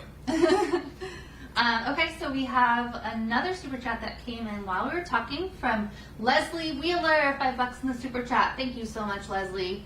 First, you guys are amazing. I pray for the day we all have more compassion for each other. Our race doesn't define who we are, our character does. Very well said, Leslie. And I just want to advance it forward a little bit so you have something to be excited about later, or something to drink heavily later. Tonight, if last night didn't get you going, we have a presentation on Biden's health care plan scheduled, which is interesting because I reported on this before we came. They're already reporting that Biden's not even going to go forward with a public option, and he's already moonwalking back on that, and the best they're going to do is fix Obamacare, which to me is a non-starter. Basically, the story that came out of the Hill was just, sources, which in political speak means Biden's campaign is putting this out there, that it's going to be too hard to get the public option. They don't have enough buy-in, even among Democrats, so they're just going to have to score, put some points on the board, just focus on fixing Obamacare. Well, frankly, Obamacare, can they fix it? Sure, but what does that mean? You're still going to have deductibles. You're still going to have co-pays. You're still going to have co-insurance. You're still going to get hit with surprise medical billing. And it's subject to political football. So if the Republicans retake whatever in 2022, then whatever fixes the Democrats made, they can start attacking again. This is how it works. That's why Kamala Harris's plan, when she was running for president, she called it Medicare for All, but it was really something that wouldn't even come out for 10 years, was such a joke. So we got their health care plan is going to be unveiled. Then you have Adi Barkan, who is obviously the Medicare for All activist, who also has ALS, I think. Mm-hmm. He's terminally ill. He supported Warren, which was surprising to me, but a strong Medicare for All activist. I'd be interested to see what he says, because Biden does not support Medicare for All. He said he would veto it. Then you have this exciting speaker, former Secretary of State John Kerry. So definitely, if you're looking for a bedtime story, John Kerry's your guy. Joe Biden. John Kerry ASMR. Yeah, Joe Biden.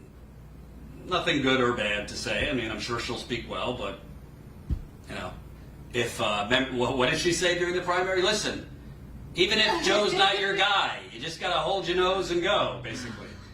And we got John Legend is performing, the musician. I thought AOC was speaking tonight. Is AOC speaking tonight? Ocasio, Tuesday. So AOC gets her infamous 60 seconds today. I really hope she does what she says and just holds up a sign for Medicare for That All. would be badass. I hope she does something like that. But they're not going to allow it because it's mostly pre-recorded. So whatever she's doing has to get through them. Most of these people are not speaking live. Yeah. And I doubt they would let the progressives with actual integrity do it live either. So yeah, I mean, tonight, it's just going to be, more blandness, more diversity for diversity's sake. I don't think we're going to see more substance than we saw last night. And it's a shame, because to me, forget whether you want Biden to win or not, this is a extremely winnable election. I mean, frankly, I'm not saying this is a Bernie guy. I'm saying this just because I know politics. If Bernie was the nominee, he'd be winning by 20 points. I mean, there's no mistake, no doubt in my mind, if Bernie were the nominee right now, it would not even be close, because if there's a pandemic and you'd have somebody actually making the case for what we're going to do for you, not who we're going to take away, right? Those are two different things. So if you're struggling, if you don't know if you're going to make it, if you don't know if you're facing eviction, isn't it nice to have somebody telling you, no, in a few months when I'm in there, you're going to be fine, you'll have health care, you're not going to be evicted, you're not getting that from the current Democratic candidate. So it's definitely, to me, deja vu from 2016. I think they are basically running Hillary Clinton's campaign, only running it worse, if you ask me. So we have a couple more super chats. They're just pouring in. Thank you guys. Leslie Wheeler, again, thank you so much. $5 in the super chat. The racist from yesterday wearing the shirt mentioning Jesus. He is an embarrassment to Christians and humans in general. Absolutely. That guy was absurd. I don't know what Jesus he's reading about, but that's not the message that Jesus put forward. And $9.99 in the super chat from Timothy McDermott. Thank you so much, Timothy. You guys are just super amazing. It's not easy being on the road, and this is a very weird convention time, but it's so important that we're here. The interviews yesterday, I don't know how Jordan got through that, especially being personally attacked by these people, but that is, that's important. It's important to see what is actually happening in the underbelly, the dark underbelly of this country. So you guys keep us going. And guess what, Jordan? We have gotten 13 new members today. Holy cow! Yes, so keep signing up. We'd love to get to 1,750 today. So we're 18 members away from 1,750. You could sign up for as low as $5 a month. Right now we're at 1,732 members. And again, it's not just supporting us. You get behind-the-scenes videos. I just shot a behind-the-scenes video this morning that we posted for members. We got our monthly members call coming up. So there are perks in it for you. But more importantly, I think a lot of people rightly crap on how bad the corporate media is, but then don't want to be part of the solution. I mean, it takes money to actually go out and cover things, right? Most of the progressive media, it's not that they're bad, I'm not criticizing them, but most of our people in progressive media just are from a studio. They don't have the costs we have because they don't travel. So we have far more costs than most of our friends in the progressive media have, and we do not have any sugar daddies or mommies funding us. You are our sugar mommies and daddies without being gross. So keep signing up. statuscoup.com/join. I also want to bring to folks' attention an article that I think is disturbing. I don't know, John, if you could just zoom in on the headline so people could see it. Trump campaign knocks on 1 million doors a week. Trump's campaign knocks on 1 million doors a week. Biden's knocks on 0. Is a million more than 0? 1 million is more than 0. I'm not good at math, but I do know that. So Trump's campaign says it knocked on over 1 million doors in the past week alone. Biden's campaign says it knocked on 0. The Republican and Democratic parties, from the presidential candidates on down, are taking polar opposite approaches to door-to-door canvassing this fall. The competing bets on the value of face-to-face campaigning during a pandemic has no modern precedent, making it a potential wild card in November, especially in close races. Biden and the DNC aren't sending volunteers or staffers to talk with voters at home and don't anticipate doing anything more than dropping off literature unless the crisis abates. The campaign and the Democratic National Committee think that they can compensate for the lack of in-person canvassing with phone calls, texts, new forms of digital organizing, and virtual meetups with voters. So first off, it goes without saying, I'm not necessarily, I don't think it's necessarily a great thing that Trump has people going to knock on doors. I really, really hope they're wearing masks, but I wouldn't put it past them if they're not. But to me, I think organizing and knocking on doors, it can make the difference in a close race. I think, as we're seeing with Cori Bush's victory, as we're seeing with Jamal Bowman's victory, I think something that makes even more of a difference than the door knocking is actually having the money to go on TV. You know, Cori Bush, through Justice Democrats and others, got that late push by being able to go on TV and actually go after her opponent, Lacey Clay. Jamal Bowman's ads and Cori Bush's ads were 10 times more negative than Bernie Sanders ever went after Joe Biden, and they won and he lost. That's why I said, as much as I respect that Bernie likes to keep it positive, you got to know when to throw a punch. You need to know when to go for the jugular, and that just wasn't his thing. But door knocking can make a difference if it was close. I think that article is right. This is unprecedented. We're in a pandemic, so who knows? Maybe it would backfire on Trump's campaign because people don't want randos coming up to their house during a pandemic. But overall, I don't particularly think phone calls and texts are as effective as door knocking and face-to-face. So to me, I think Biden's campaign is, that's wishful thinking if they think like virtual Zooms with voters and text messaging and phone banking is going to do the trick. But I don't know, maybe I'm wrong. Yeah, no, I think you're completely right. The fact is that Joe Biden, just like Hillary Clinton, thinks he has this in the bag. His campaign people think that he has this won. So Trump is putting in the effort to, have volunteers and staff speak to real people, and that does do a lot. I mean, you guys all saw that picture of AOC's canvassing shoes from when she won.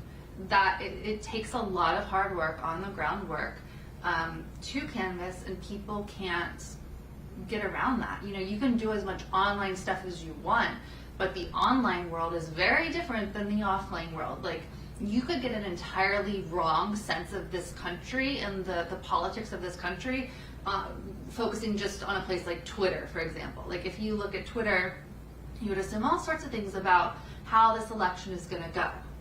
But when you are out in the world where real people live, it's entirely different. That door knocking does matter. The phone banking does matter. You have to connect with people on an individual level. So it is just totally wrong and bad that Joe Biden's campaign is not trying to do that. I saw some people in the chat saying that they've gotten texts from Joe Biden's campaign to like phone bank for him and text, or I don't know about texting, but phone banking for him. I did too. I've gotten 2 different messages from Biden's campaign. So, I mean, they have that going, but it still very much has the sense of a Hillary Clinton who didn't bother coming to Wisconsin. Like it feels like that because they're not trying. I actually think it's worse than Hillary Clinton, because Hillary Clinton did court Republican voters and did give progressives the middle finger, but she didn't like take the middle finger and stick it up her ass. Oh my God. Like, excuse my French, but Biden and them are not, they're not like just, you know, if you're like courting, if you're courting a girl that you like or courting a boy that you like or whatever, you know, there's subtle courting and then there's just like camping out at their door and stalking, right? Biden and the Democrats right now are like really hardcore courting Republicans. It's much further than Hillary Clinton went. And it's a losing strategy. I don't know what else to say. My understanding of the Republican mind, as much as I know or don't know, I think most Republicans, if they've turned on Trump, would decide not to vote. Would decide not to vote rather than vote for a Democrat, even one that essentially should be a Republican if our party systems really matched ideology. I think a lot of Republicans, you know, the media focuses on like the Lincoln Project people and these people. But most people, and these people, by the way, a lot of them are just grifters. They would switch to Bernie Sanders if they thought there was money in it. So I just don't see this. I don't know where they're getting their data that there is that many.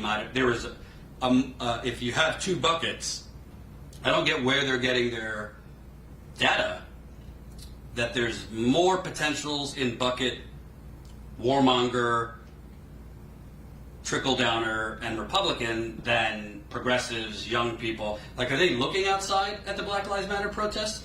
Look at all these young people. Mm-hmm. Look at all these progressives, young black people, young brown people. It just seems like, and I said it during the campaign, they'd rather lose to Trump than win with Bernie, and maybe they'd rather lose to Trump than even cater to progressives. And that, I don't want to hear it if Trump wins. I don't want to be blamed. Because we are screaming iceberg right ahead, and you are continuing to drive into it while drinking champagne. I mean, that's the best way I can describe it. Absolutely. And keep signing up as a member. We're now at 1,732. I would love to gain those 18 members before we hit the streets tonight. Reminder, that would be great. There is some protest going on here tonight. Obviously, I think that the party, Tom Perez and all of them, are breathing a huge sigh of relief because, you know, they obviously, you're not going to have hundreds of Bernie delegates, you know, ranting and raving on the convention floor causing a scene, which I would love to see, but it's just not going to happen.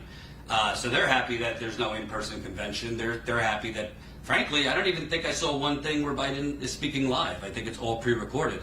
So God knows how much they've had to edit that to make him sound lucid. Right. But, you know, we are hoping tonight, I don't see any other outlets here, to be one of the few that's able to cover the progressives that are protesting. So stick with us tonight. If you're not on our text list, what are you doing here? Sign up for our text list. All you got to do right now, go to your phone, create a text like you would to text anyone else. So you see that little notepad with the pen over it if you're on iPhone. Then you, in the field that says 2, you'll type 370-370. That's 370-370. And then in the area where you would type the message, just type COUP. And that will get you signed up to our text message list so that you'll get a text message when we're live. Because contrary to what should happen, YouTube usually likes to notify people the next calendar year. When we're live. So, and also, if you are new to watching us, or if you just haven't done it yet, please hit the subscribe button. You'll see right now on the screen there is a little red box at the bottom right hand corner. Just hover over that, or if you're in mobile, tap it and subscribe right now while you're thinking about it. Get your friends and family to subscribe too. We're trying to get to 100,000 subscribers quickly, so that we hopefully start showing up more in YouTube's algorithms. So hit the subscribe button. We'll have to come up with a term for for the subscribe button thing. More super chats, absolutely incredible. $10 in the super chat from Anthony Martino. the shadow voting app should get a speaking spot for all the tireless work it has put in this year, being so clutch in helping Democrats hold on to power. Yeah, it's kind of, it's infuriating and just wild how stuff like the shadow app incident gets memory hold. Like, who's even thinking about that anymore? But that was incredibly wrong of the Democratic Party. There was so much wrong with that. And, you know, the Pete Buttigieg connections were weird. It was weird that they switched over to this app.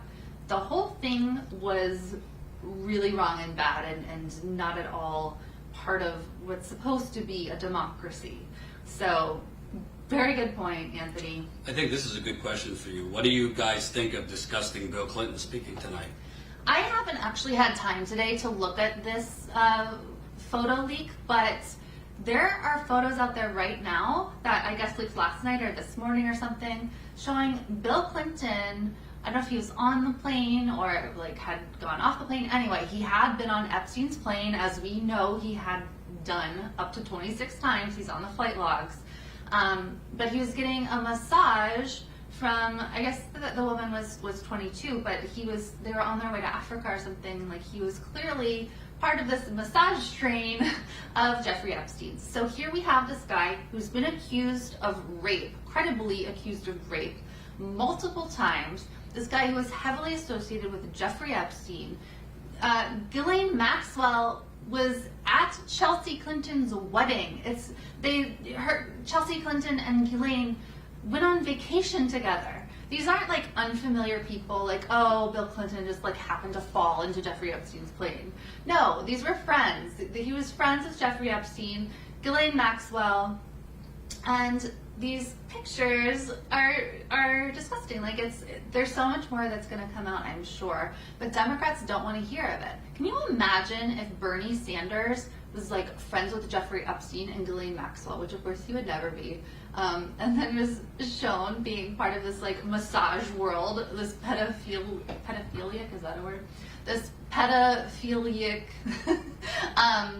thing that Jeffrey Epstein had going on. Like, Bill Clinton was clearly around. And Virginia Roberts Giuffre like said that, you know, these people were around. He's implicated in these documents and has been for years.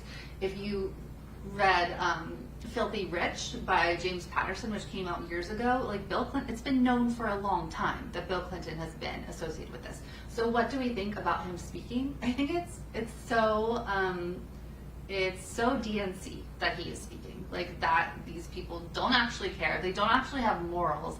They don't actually have conviction. All they care about is that it's like PC, like it's still okay. Like, liberals aren't going to be up in arms that Bill Clinton is speaking. So they don't care. Like, it's Bill Clinton. He's forgiven everything. It's horrible. Like, this party isn't real. These people don't actually care about anyone else. They don't care about right or wrong. They care about optics. And poor Hillary has to watch Bill getting massaged by other women on the plane. I'm sure she's seen worse. It's true. And she's like hanging out with Huma anyway. It's true.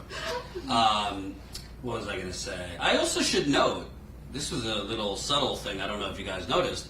They had a video last night at the convention of all the candidates, like a mashup video of all the primary candidates. They even had like Seth Moulton in there. I forgot he even ran. Like, I didn't know he existed. I mean, listen, I've made clear some of the things I didn't like about Tulsi Gabbard, but she wasn't in there, and neither was Julian Castro.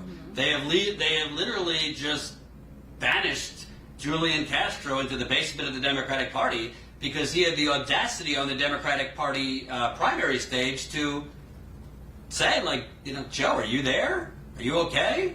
You don't seem to be, you know, operating at full capacity. So they have banished him. He was left out of that video with all the candidates. So was Tulsi. And can I just make a point? We're going to have to really have a very stringent debate by the end of this week. Who is more cringeworthy? Amy Klobuchar or Pete Buttigieg? Oh my God. Pete by far. I don't know. Amy last night with the like, oh, but you know, President Trump's going to have to change his change of address form with the post office soon. Ugh, God, I can't take these lines. Who the hell is writing these things? Noah Shachtman, is that his name, the Daily Beast guy? Mm-hmm. He tweeted last night, he said after Amy's speech, he felt like eating poison with a comb. I feel like eating poison with the Daily Beast all day. Anyway, welcome new Status Quo member, Dave! Dave, All right, Dave! 1,733 Status Quo members. We are 17 members away exciting. from the halfway point, so that will be 1,750. And just for you guys signing up, you are helping us build back better, as Biden would say. We did lose a lot of members due to COVID, so we're trying to grow that back.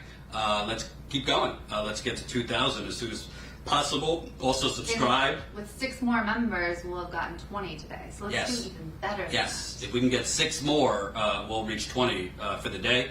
I also, I think we should take some questions, comments, concerns before we sign off. Mm-hmm. But I will also say that, if... Ooh, he became a top tier member. Ooh, somebody just became a top tier member. Yes, you can sign up. You can sign up for an annual membership, which is $179 annually, so you'll just be charged up front, and that you'll get a free mask and shirt, which is our deal for this month. I also want to point out, Governor Andrew Cuomo, we talk about the alternative reality of going to a Trump rally. It's also an alternative reality for the Democratic Party to thrust this guy forward as some, bastion of leadership. I don't know, typically, I would think if you're the governor of a state where, I don't have the exact number off the top of my head, but I'm pretty sure over 30,000 people died in New York, that's not A+ on the report card. And when it's proven, David Sirota's done great reporting on this, that you essentially took coronavirus patients out of the hospital, sent them to nursing homes, which killed over 6,000 people that were already vulnerable living in nursing homes. And oh, by the way, you gave blanket liability to the executives of those nursing homes right before you did that because they happened to give you money. That is, it might not be Trump, there's different kinds of alternate realities. And the Democratic Party, to put Andrew Cuomo forward as night one speaker as an example of governing success or proven leadership. He's now writing a book about New York's example, New York's wonderful leadership during the pandemic. This is the argument I got into with that idiot yesterday who was saying, look at what New York did. More people that were actually stayed at home during the lockdown got sick. Actually, that's not true, bozo. That's not true. But New York didn't have a real lockdown because Andrew Cuomo is not a leader. An actual lockdown, he would have shut down the subways. He didn't do it. He would have shut down the buses. He didn't do it. Even during the lockdown, I remember my fiance and I saying, there's still people out at Central Park right now. There's still people out and about all over New York during a stay-at-home order. So there wasn't an actual lockdown like you had in Italy, where if you leave your home, Italy, Israel, this and that, the police are coming for you. That's what it was like in European countries. In America, stay at home was not really a lockdown. And New York City, the first thing you would do if you actually want to stop the transmission is shutting down the subway. Now, granted, essential workers, Amazon, delivery, they take the subway. So by shutting down the subway, you would have been making it difficult for essential workers. But, you got to pick one or the other. It's either stop the virus, stop the transmission, or keep the economy going. Other countries chose the way to save the economy is to stop the virus. Italy, France, all these places, they had massive cases in the beginning. They have not seen the massive increases we have because they actually took that approach, which was not initially thinking, how are we going to reopen stores? No, how do we stop the transmission? So it was, to me, just bonkers to see them putting Andrew Cuomo forward when he's, a real example of, to me, failed leadership. We have gotten, I'm a very big fan of Catherine's today because we have another Catherine, a different Catherine, who just gave us $25 in our road trip fundraiser. Thank you so much, Catherine. statuscoup.com/convention, and also on that page you can see a bunch behind the scenes photos and commentary from yesterday and all of our antics and reporting to this point. So definitely check that page out, statuscoup.com/convention. And we are just 6 more members until we will have gotten 20 today. So keep signing up, get a free mask, statuscoup.com/join, and we have a bunch of super chats to read too. So let me add this new one. Oh, the Bill Clinton Daily Mail photo is trending. Oh, that's So the photo that Jen was talking about, where Bill got a massage on Jeffrey Epstein's plane, is now trending on Twitter.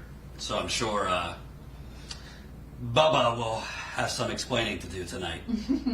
Well, he won't explain, but Right, and it's probably pre-recorded anyway. yeah, for sure. I was tweeting yesterday, when's Dick Cheney speaking at this point? I mean, it's getting to the point where they're bringing out the whole roster. Oh, Kamashwari Kate says, "Hey, Status Coup, that's me, Catherine Cadets from British Columbia, originally from Milwaukee. Yay! I love BC. BC is so pretty. We were there last year, I think, 2019. Okay, so super chats. Let's see. Let me see where I left off. Louise Brooks, $5 in the super chat. The DNC is the personification of white privilege. Disgusting. Yeah. In many, many ways it is. And it's identity politics as well. The combination of which does nothing good for working class people and people of color, black people, no one in the end. Keel Jones, $10 in the super chat for Jen, having to be around all that toxic masculinity yesterday. I really appreciate that, Keel. That was certainly a lot of toxic masculinity for sure. I don't think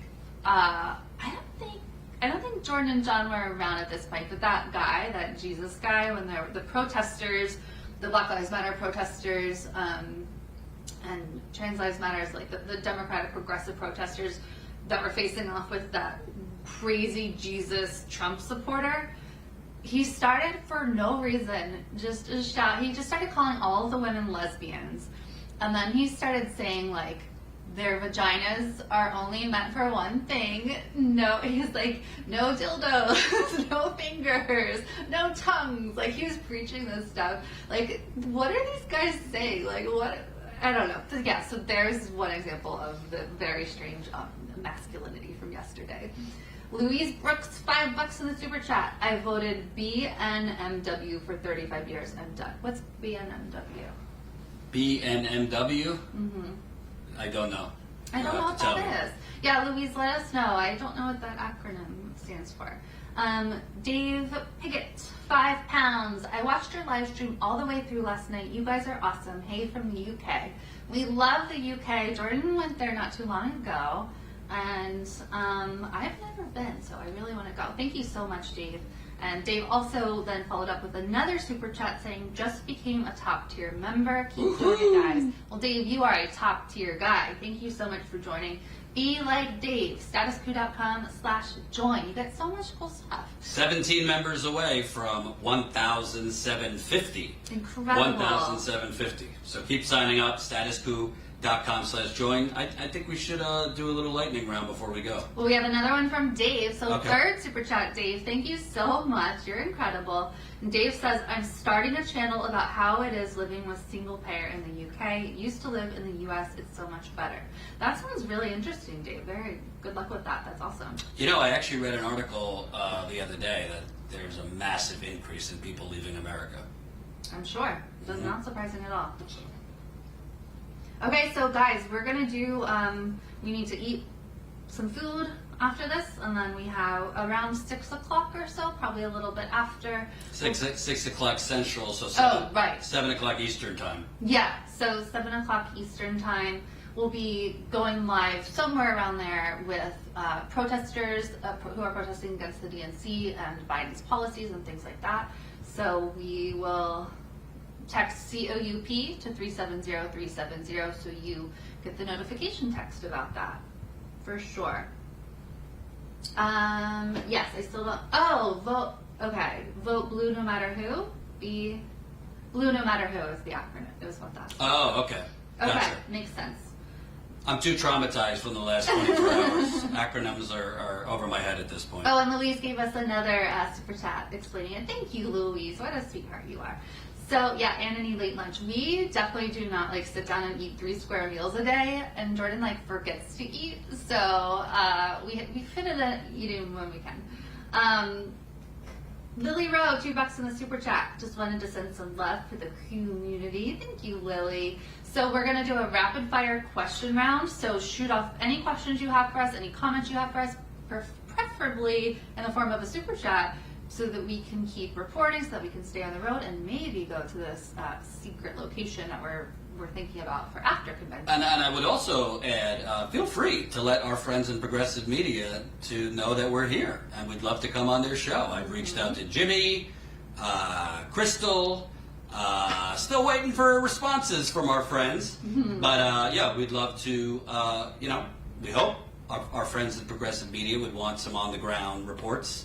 There is stuff going on here, as we covered the other day, in the streets. So definitely, let our friends in progressive media know.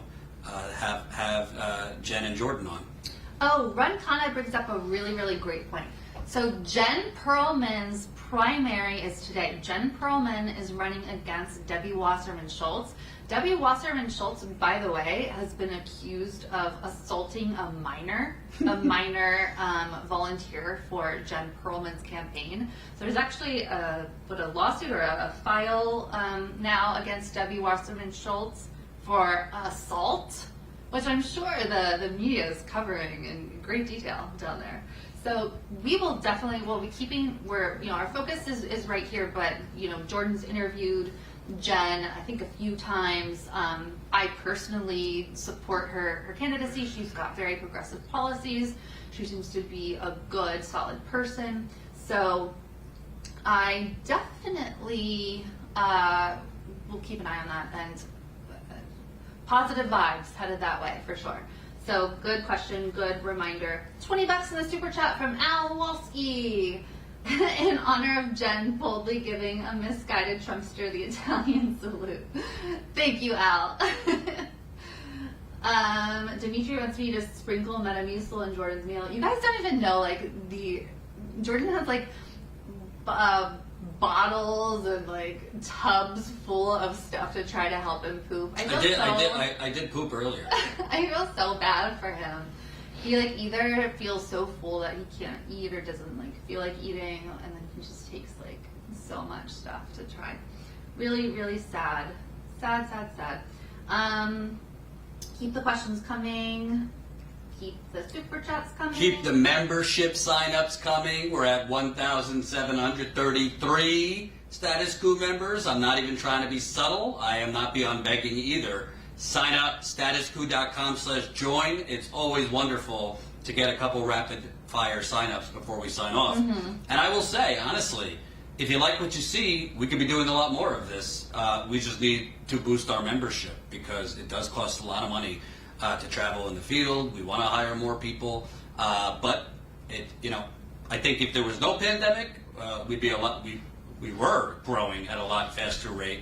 Obviously, people have suffered much worse than we have, so we're not trying to make, you don't need to cry a violin for us, but we definitely want to grow our membership a lot quicker. Also, subscribe, tell your friends to subscribe. So we're almost at 88,000 subscribers, so, starting to get closer to sniffing 100,000. Very exciting. Subscribe. I know some people don't just have one Google account, just saying.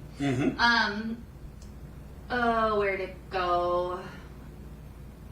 Mark Anderson says Jimmy's been vicious with everyone recently. Yeah, I saw that he kind of flipped out on Katie Halper too. I don't know. I think honestly, some people are taking the loss of Bernie and the fact that it's going to either be Trump or Biden in different ways. Some people are really depressed, some people are super angry. It seems like Jimmy has gone on the angry side about it. It is really, really depressing. That said, Jimmy have Jordan on. We love you, Jimmy. I actually texted him. I said, "You can yell at me all you want. I don't care." Well, I also think this isn't. I don't mean this about Jimmy. I just mean this in general. I think voter shaming goes both ways. So I think progressives have said, you're not going to voter shame me into voting for Biden. If you don't want to vote for Biden, I respect that. But I also don't think we should shame people who decide to vote for Biden. People can vote however they want. Everybody has their own reasons, their own calculations. We don't have to agree with it, but I don't think, people should be yelling at somebody because they're not voting the way you want. I just think that's way too much. Yeah, for sure. Sam Scheller says, I know this is a weird question, but does it cost money to email status quo? Yes, $3,000. No, Sam, it doesn't. I mean, just info@statusquo.com, totally free. We also have a contact form on our website, statusquo.com. Someone earlier also said we need a real developer to make our website. That is 100% true. If you want to help us hire a real web designer developer, gofundme.com/status-quo-news. Anony praises you for pooping. Mm-hmm. And where did Anas go? She said... Am I eating vegetables, I saw? She said something like, you need veggies, Jordy. Is pepperoni a vegetable? My God, no. I will make sure he has vegetables today. I'm going to take back control of the food. I need a 20-minute nap, to tell you the truth. Or a nice coffee. One or the other. You need nice coffee because I'm not letting you starve me again. This is ridiculous. These people have no agency. They can't speak up when they're hungry. I literally said, I'm hungry. I want Yes, to eat and I ordered you pizza. I didn't know. I thought you liked pepperoni. Yeah, so this is like a fake dispute where we were driving back from the Trump rally, and I was like, hey, we need to eat lunch, dinner or whatever, and we decided, we'll just wait till we get back in Milwaukee. And then Jordan, ordered pizza without asking, what kind it was. Not a big deal at all. And Jordan's driving down like it's World War II. You made it a big deal. I did not. I said, I don't like pepperoni. And then you picked it off for me, so thank you, Jordan. Mm-hmm. Indeed. Let's see. Mark says Katie looked scared when Jimmy was on. I haven't watched it. That's not good, though. Oh, we got, no, we already read that. Keep the super chats coming. Carney Verde says, whole grains, Jordan. Indeed. Indeed. Aaron was cool with Jimmy. Yeah, I mean, he really went after Aaron. I don't know. That wasn't so good. I haven't seen it. I haven't seen either, so I can't. Right, yeah, I haven't either. I've had enough yelling from the Trump people, so. Yeah, definitely. Katie Senna says support USPS, buy stamps. You can also support the USPS by becoming a Status Quo member, because I'm going to mail you a mask, or if you're sign up as an annual member, a mask and a t-shirt. So you are therefore supporting Status Quo and the USPS. So statusquo.com/join. Let's see here. Dave wants you to try V8. Leslie wants you to try fasting. Ananias team naps. Let's see here. We could all come together for my constipation convention. Oh my Constipation God. convention coming to a virtual screen near you. Saul wants you to eat sardines. Ugh, that's disgusting. I don't like sardines. Yeah, he's tried so many things. It's unreal. I think it's my antidepressant. It's causing me constipation. So all these things I'm trying, it's the antidepressant is screwing up my metabolism. So, yeah, we got to talk to my doctor about that. Yeah, hopefully he'll. But sometimes you need that antidepressant. I mean, what we do. I mean, I have depression anyway, but when you go out in the country, you see a lot of miserable, depressing things, and it can really wear on you. Absolutely. So, yeah, for sure. All right. Flashy Brown says, Status Quo, do you think Bernie is a masochist? At this point, I think he enjoys getting slapped in the face and spit on. Oh, my. Former Bernie or bust fool here, by the way. No, I think he just truly believes in policy. And I think that's Bernie. I think Bernie's naive. I think he's naive if he thinks Joe Biden's going to give him an inch. I think if Joe Biden gets into office, that's it. Bernie will be lucky if he gets a parking pass at the White House. So Biden might be, treating him respectfully right now. They have a better relationship than Bernie had with Hillary Clinton. But once your use is no longer needed, they're not gonna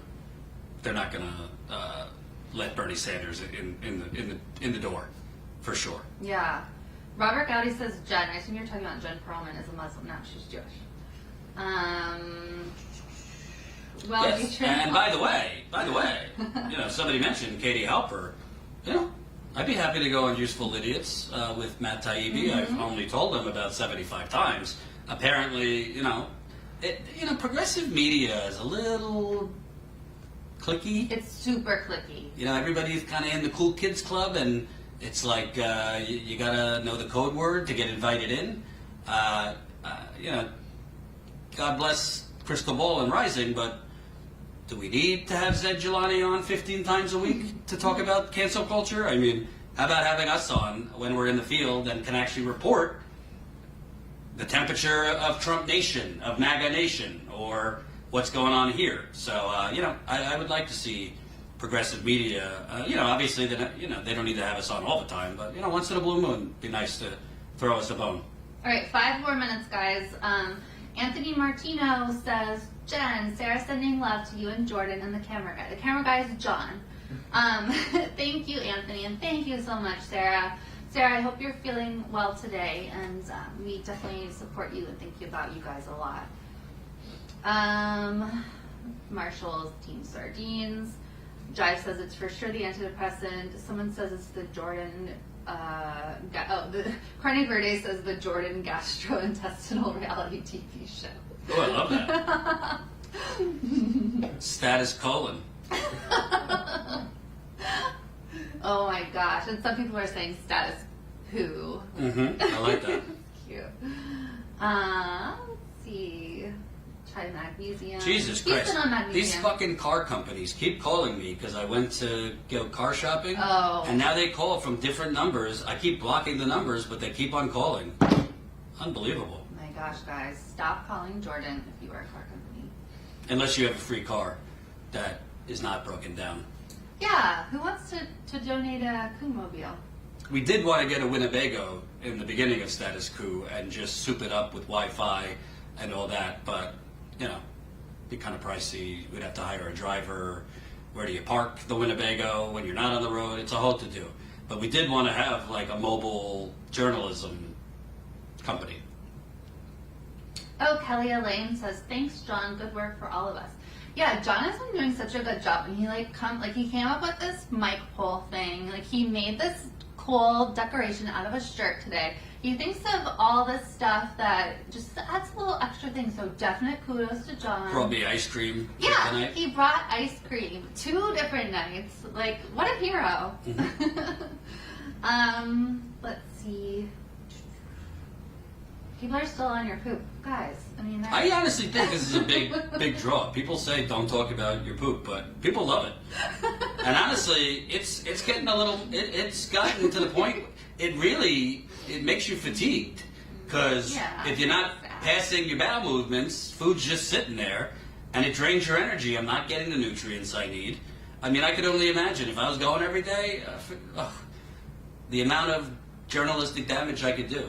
Yeah. But I got one hand behind my back right now. If only Jordan could poop. It's big media, big corporations, and big poop that are holding Jordan back. That's right. No ice. I mean, that's a little too much, actually. Actually, no, it's not. So I got more natural gas than half of these pipeline companies. That was funny. I'll give you that. Mm-hmm. Oh, and it says no ice cream for you. Only veggies. Did we have ice cream last night? I forget. Yes. Okay. In fact, you had. Never mind. Let's see here. Okay, 2 more minutes. Remember, guys, subscribe to this channel. Get your friends and family to subscribe. And also, please text COUP to 370-370 because we will be live a lot this week. It's convention week. We never know what's going to happen. So definitely get on our text list so we can notify you. YouTube will not notify you. So text COUP to 370-370. Another thing is we only need 6 more members to have reached 20 for today, which is amazing. We want to get way beyond that. But join at statuscrew.com/join and get a free mask. And if you sign up as an annual member, get a free mask and t-shirt. You can join for as low as $5 a month. At $5 from almost 2,000 people, which is our current goal, it really, really adds up. It is the lifeblood of this. Plus, we might, this is not a promise, but we might do a special edition of the Status Coup member chat with Jordan and me and answer all of your burning questions and take you truly behind the scenes of everything that's going on. And Somebody said pepperoni pizza might not be helping. I think you're right. Mm-hmm. I think you're right. True. And I will also add, if you haven't seen, we did post 2 of the videos. I mean, obviously, if you watch the whole live stream, I'm sorry for what we put you through, but we're posting them as shorter clips. So we posted the shorter Trump video with the Trump supporter calling me a satanic, demonic Jew. And the second one was me debating with the Corona truthers who said it's a fake pandemic. So go click on that, press the like button, comment so we can get that going in YouTube's feed. And please, please, please, like she said, join our text list. We'll be live around 6 o'clock Central, 7 o'clock Eastern time, covering protests here. And definitely, if you can, sign up as a member so we can keep that number growing. That is how we grow for the long term. Obviously, hopefully, there will be relief and we'll be able to resume traveling like we normally do. Mm-hmm.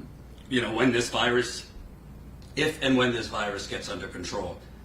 So we want to build our membership up as much as possible. It's a great feeling as a truly independent outlet where you just go and don't have to think about it because the money's there to do it. You know, that's the place we want to get to, where we just have the finances, you know, where we don't have to think about, because right now it's kind of like that family, like deciding between, no, not really, but you're deciding between things because you can't have it all. You can't have families are deciding between medicine or groceries this week. Like, we're deciding, we only have so much money, so do we spend it here or there? Even deciding whether to go on certain trips is a big debate because it takes a lot of money to go on these trips. So you got to make sure you're growing when you're on these trips. So you guys, your donations, signing up as memberships, Dimitri OG Jordan enticing us with see-through shirt. I realize it's a see-through shirt. I'll try not to get too nipply. Yeah. You got Dimitri. You are not alone. Like, gay men love Jordan. Christian, I don't know where Christian's been, but Christian obsessed with Jordan. One time we went out to dinner, and this gay man was literally looking Jordan up and down like a piece of meat, and he was like, what do you say? Like, too bad you're for a couple more annual memberships, something in it. Oh my! So $20 from Gino Fast. Love you, Gino. I tweeted a 50-second video to Status Coup showing my new coup gear. Last 10 seconds are dedicated to Jordan. Inside Status Coup joke, prepare to laugh. Awesome, Gino. We'll definitely check that out. Very cool. All right. I need a 20-minute nap, so let's sign off. And we'll be back at 6 o'clock Central, 7 o'clock Eastern time. There's a couple protests going on. Thank you for watching. The coup does not end. You can still sign up as a member all day long, statuscoup.com/join. When you sign up as a member, you go to the website, statuscoup.com, click on member content so you can see the videos we do. You have access to calls we've had with members, all that stuff. So statuscoup.com/join, and we will see you. I've never seen Jordan wear this shirt. I only bring it out for my LGBT viewers. No, I'm just kidding. I'm just kidding. So I'll see you. We'll see you live tonight. Peace out.